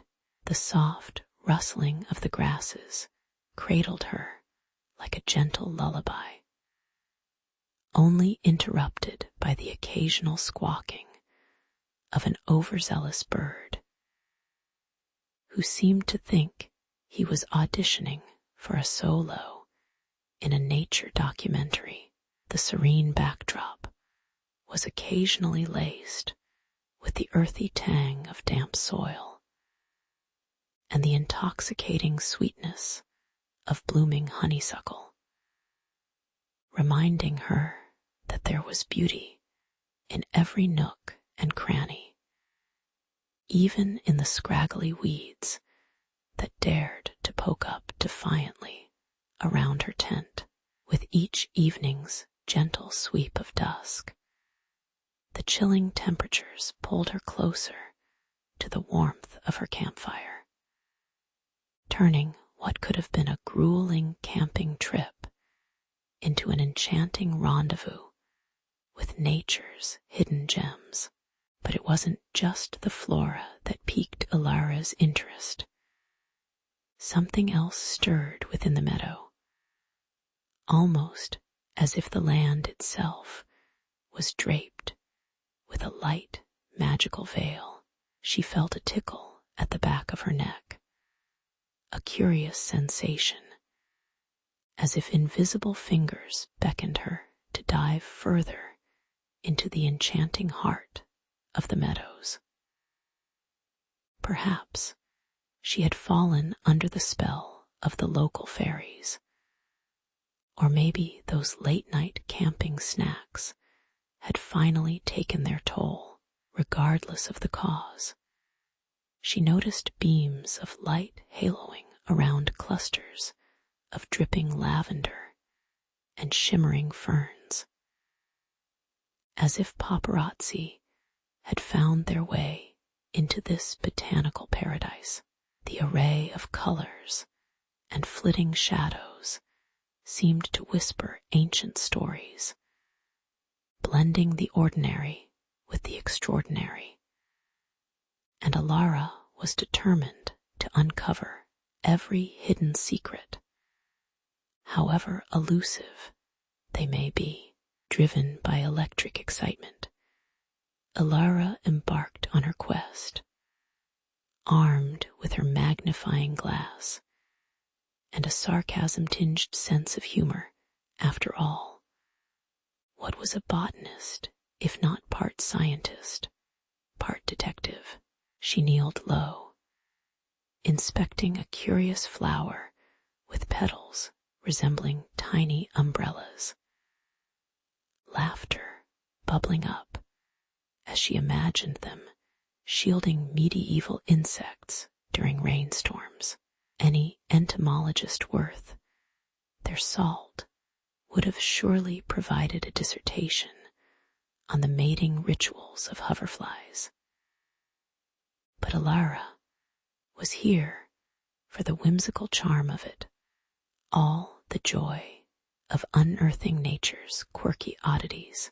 She found herself immersed in a rhythm not unlike a treasure hunt, but with stinky plants and insults hurled by startled frogs instead of pirates and gold doubloons.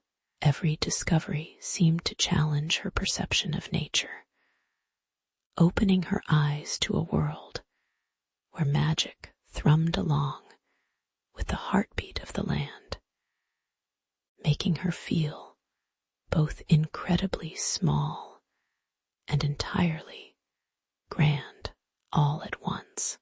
As the sun dipped lower, painting the sky in hues of orange and magenta, worthy of an Instagram filter, Ilara couldn't shake the feeling that the meadows had pulled her into an alternate dimension, a place rich with stories waiting to be told.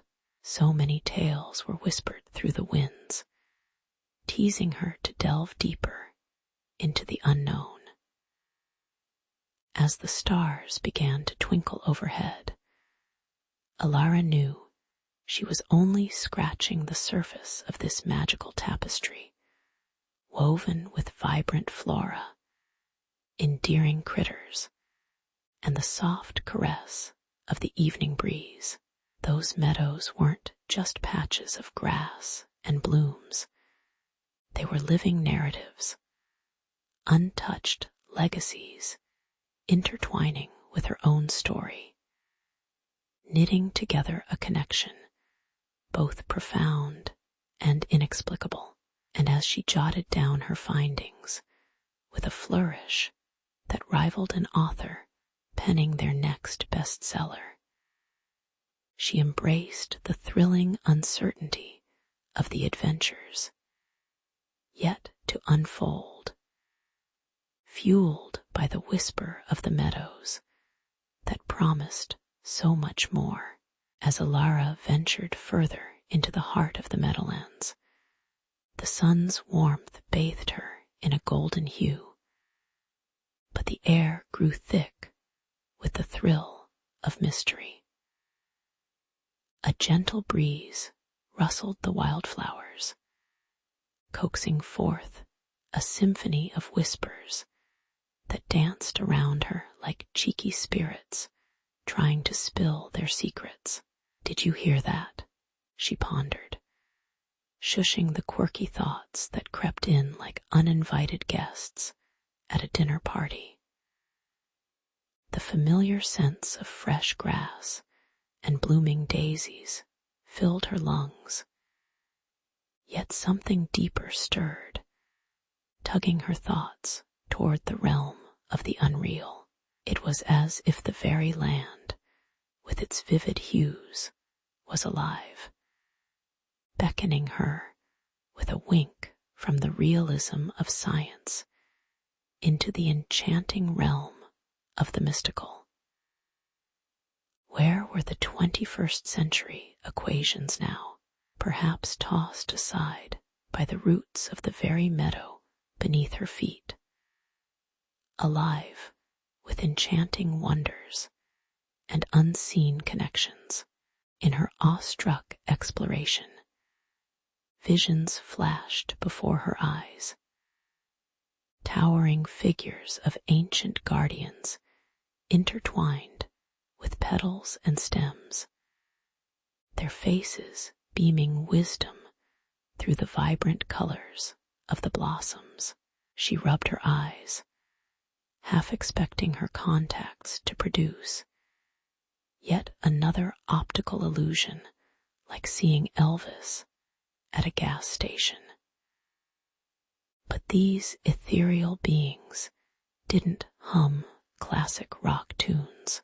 Instead, they seemed to whisper sacred knowledge about the land's history, echoing tales of ages past where humans and nature intertwined in miraculous ways. The petals shimmered as if echoing laughter from forgotten times, and Alara couldn't help but feel the ancient energy pressing upon her soul, urging her to listen closely. Perhaps there were truths here that even her well-thumbed textbook could not explain. Would she write a paper on glimpses of the forest theater, or frustration over her own limited understanding? The irony was rich, and the meadows offered an all-you-can-eat buffet of enlightenment. And then, as if summoned by her thoughts, a shadow flitted past, a creature so splendidly elusive that it felt like catching a glimpse of a unicorn on a Monday morning. Nara, the guardian of the meadows, materialized among the flowers, her form ethereal and shimmering, like a crazy CGI effect gone right, while the world panicked in pixelated chaos. Alara's heart raced, pausing between scientific inquiry and sheer wonder, prompting visions of glittering children's books on the shelves of her childhood. This wasn't just a bedtime story figure. Nara held the essence of a world untouched by the relentless tick of time, where nature cradled its secrets close in the tender blossoms of daisies and poppies. With every glance, Nara seemed to weave an invisible thread between Alara's practical mind and her yearning heart, drawing her closer to the heart of the earth's magic. If magic shrugged on some overalls and picked up a rake. Yet as Alara delved deeper into this enchanting embrace, a dark presence slithered through the air, discordant with the meadow's tranquility. Like a rogue note in a perfect symphony, dark clouds loomed overhead, heavy and ominous, casting long shadows that whispered of impending trouble.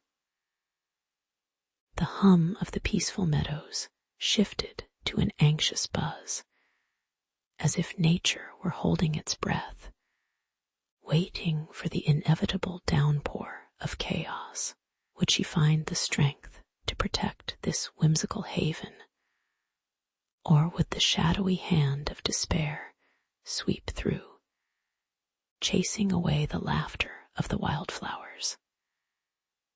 In that moment, amidst the looming darkness, Alara realized urgency mingled with her newfound wonder. Could she bridge the lingering gap between science and spirit before the storm broke loose? With resolve settling like warm butter on fresh bread, Alara prepared to face this tempest of reality and myth, armed with a purpose that shone brighter than the brightest star on her twinkling night charts. She had stumbled into a world where the whispers of the past mingled freely with the present, shaping the rich tapestry of life's intricacies. Each step in the Meadowland brought a new surge of determination, the promise of protecting the magical essence around her, an essence disrupted by darkening clouds that seemed to carry warnings from ages past.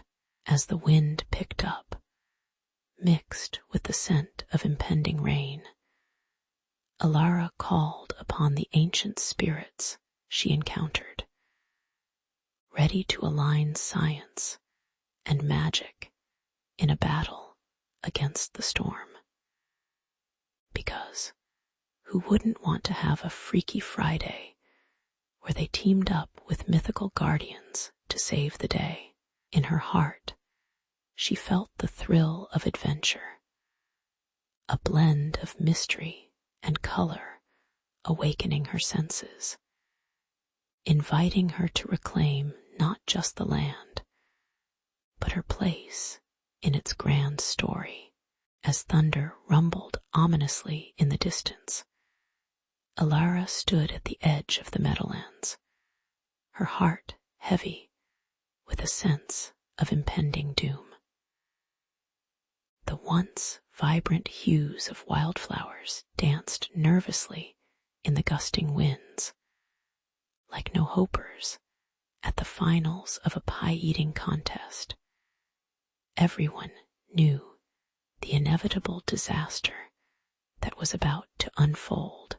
The scent of damp earth filled the air, mingling uncomfortably with the tang of fear.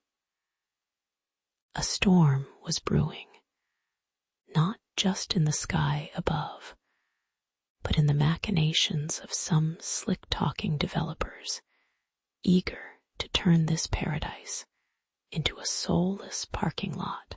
Oh, how she wished she could simply curse them into oblivion, if only it were that simple. But instead, a battle loomed, one that required a different kind of courage, and possibly a clever battle cry for the ages, perhaps something like, "Not today, asphalt overlords."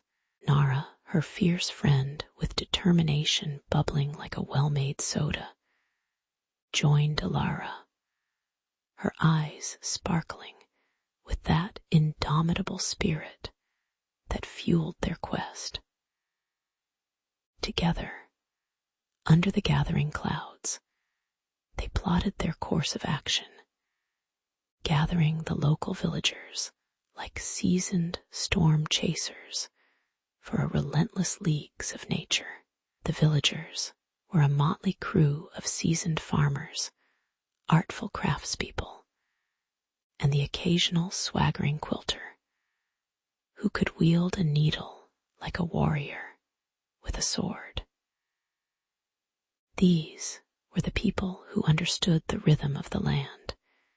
Its heartbeat could be heard in the rustling leaves and the babbling brooks.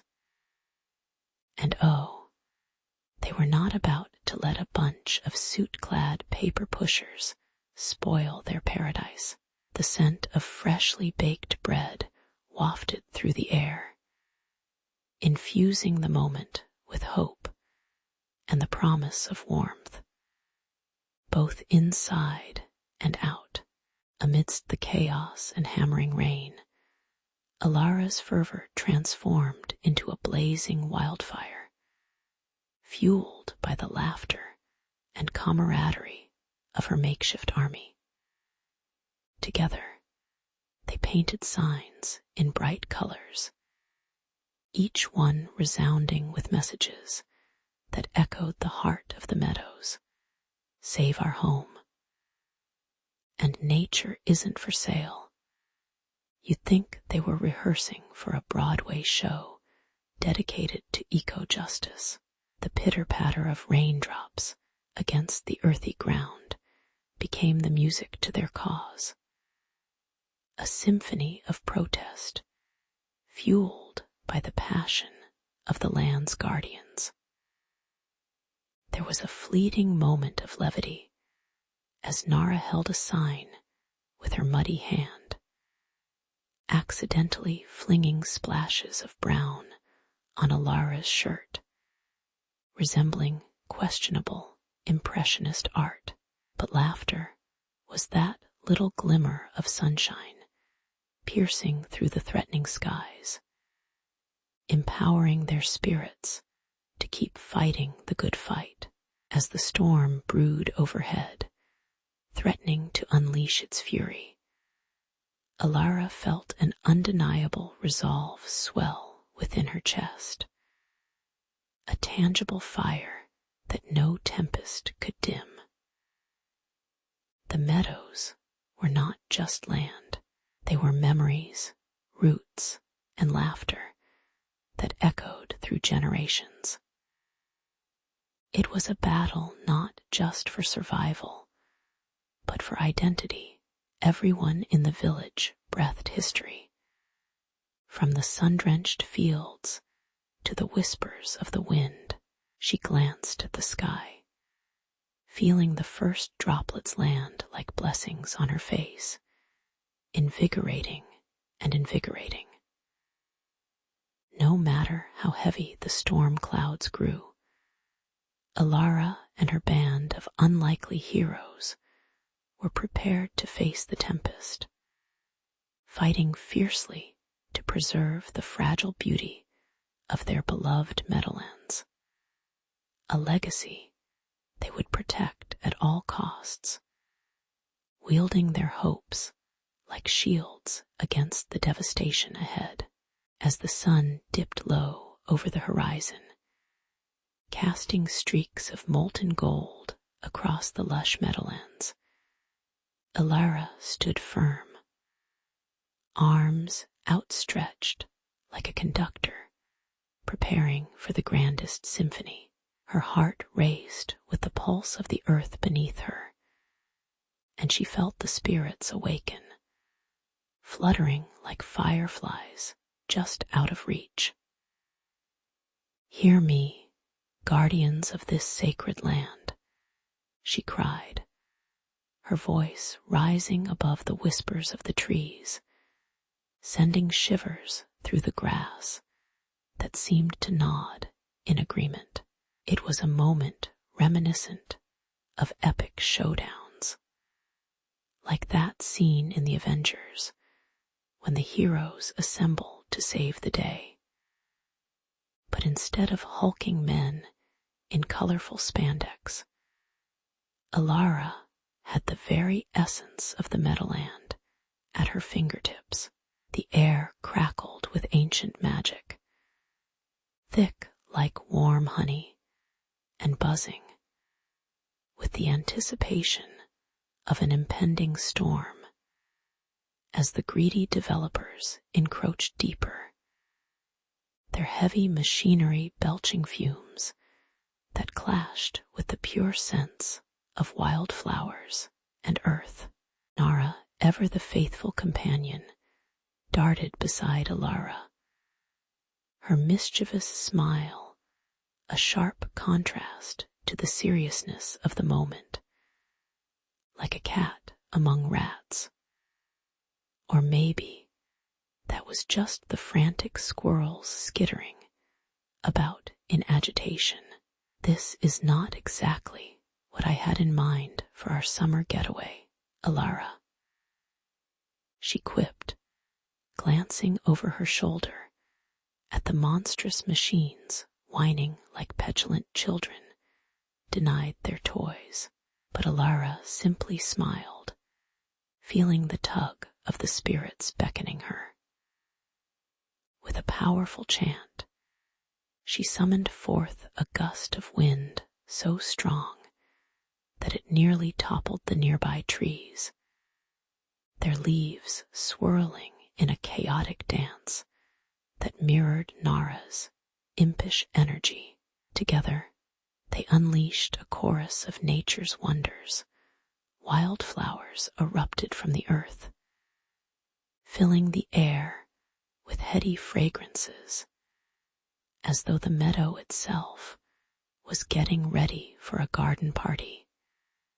And who knew, maybe the spirits were just a tad more generous with the floral arrangements when humans were in peril.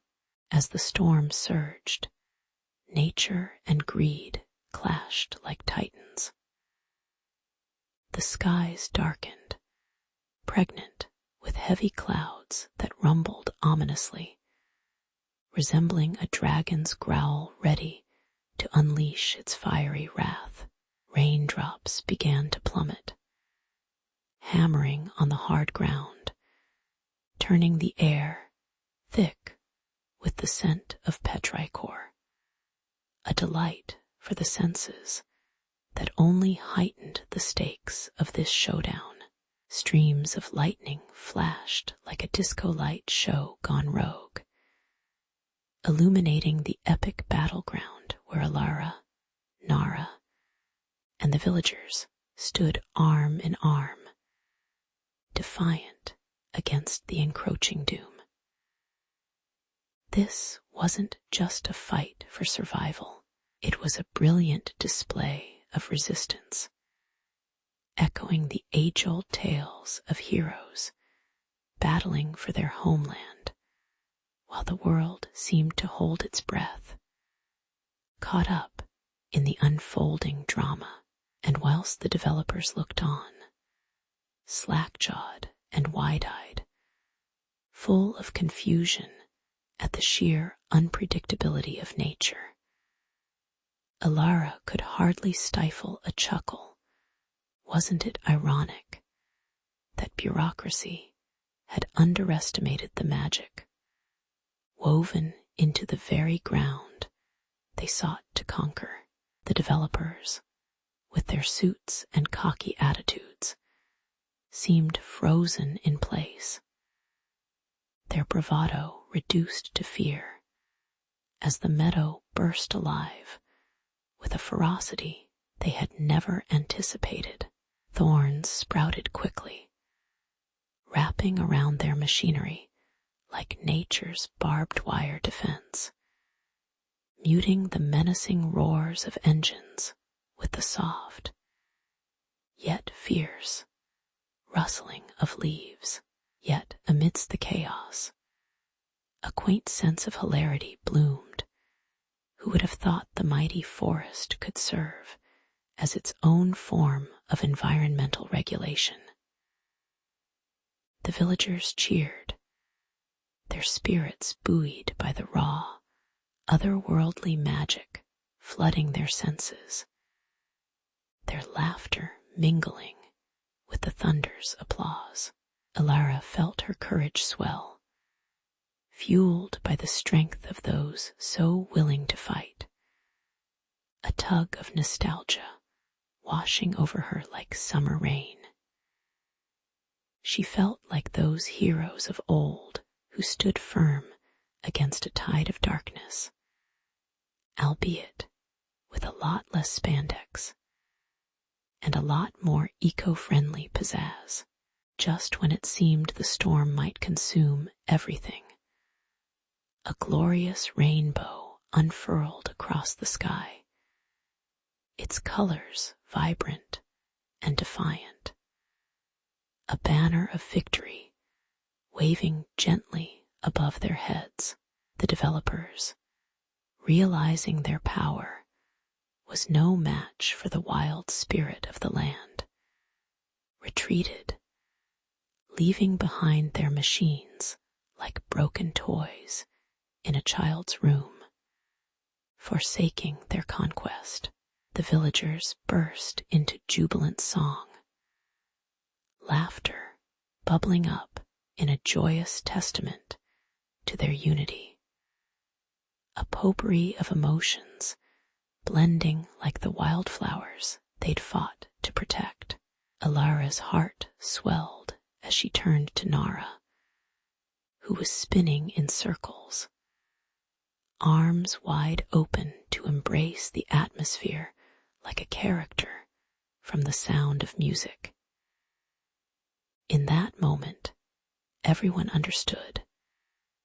They weren't just fighting for the meadow, they were guardians of a sanctuary that thrummed with life, safeguarded by the laughter of friends, the courage of the brave, and the gentle embrace of breezes that whispered of home and hope. As dawn pulled back the curtain of night, Alara stood at the edge of the meadowlands, where the once menacing storm clouds had retreated, leaving behind a sky tangled in the soft colors of dawn. With each breath, she inhaled the fresh scent of dew-kissed grass and wildflowers, where the air felt alive with the whispers of nature awakening from a storm. The meadows, once a battlefield of turmoil, now shimmered with the promise of renewal. Butterflies flitted about like tiny living jewels, and the lingering aroma of rain hung like a freshly laundered sheet, cheerful and bright. It was in this moment, amidst the vibrant greens and the soft hum of the awakening creatures, that Alara realized the true power of their victory. The meadows were not merely defeated, they were reborn with her allies, a ragtag collection of believers in the magic of the meadows by her side. Alara threw herself into the joyous task of restoring the land. They scooted about with shovels and watering cans, like an overly enthusiastic gardening club on a caffeine high. Each day was a kaleidoscope of laughter and dirt, as they cultivated not just the dirt, but their bond with nature. They planted rare medicinal herbs, each with a story as rich as a hearty stew. One smell could conjure images of ancient healers, while another sent them on a journey to a faraway time when pixies were considered the best option for pest control. The forest echoed with their giggles, where heroism blended seamlessly with the absurdity of everyday life, like an enchanted sitcom set among the emerald blades. Walking through the lush meadowlands was like stepping into a vibrant painting, and Alara made it her mission to nurture every inch of it. She discovered the art of silent communication with the flora and fauna, resembling some sort of nature-whispering superhero.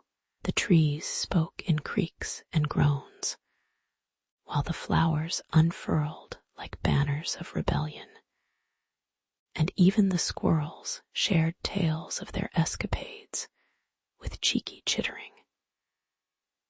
In moments of stillness, she could feel the rhythmic heartbeat of the earth beneath her feet, a grounding reminder that they were not just fighting for survival, but celebrating life itself. Occasionally, a particularly persistent bee would hover too close for comfort, prompting Alara to dodge comically, reminiscent of an awkward dance scene in a rom-com, nature's version of an unexpected love story.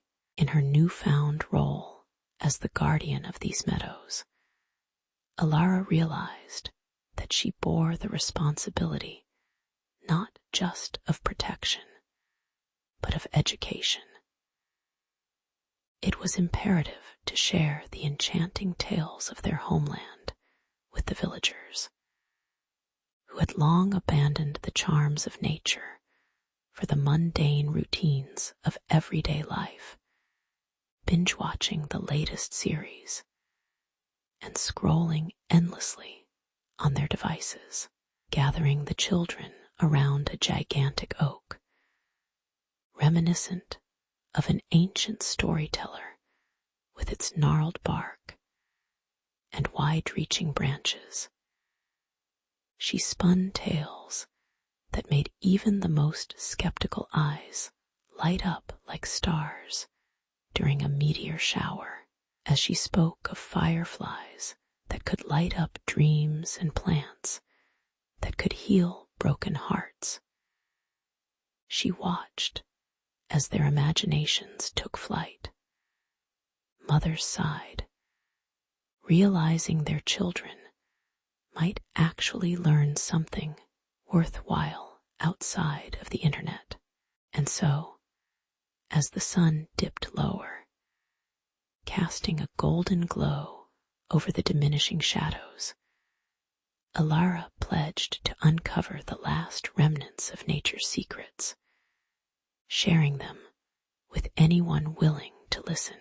She often laughed, half seriously, that if she had her way, she'd rewrite the local history books to reflect their newfound reverence for nature, complete with footnotes on the epic squirrel battles and debate club meetings, which the badgers were, apparently, quite passionate about.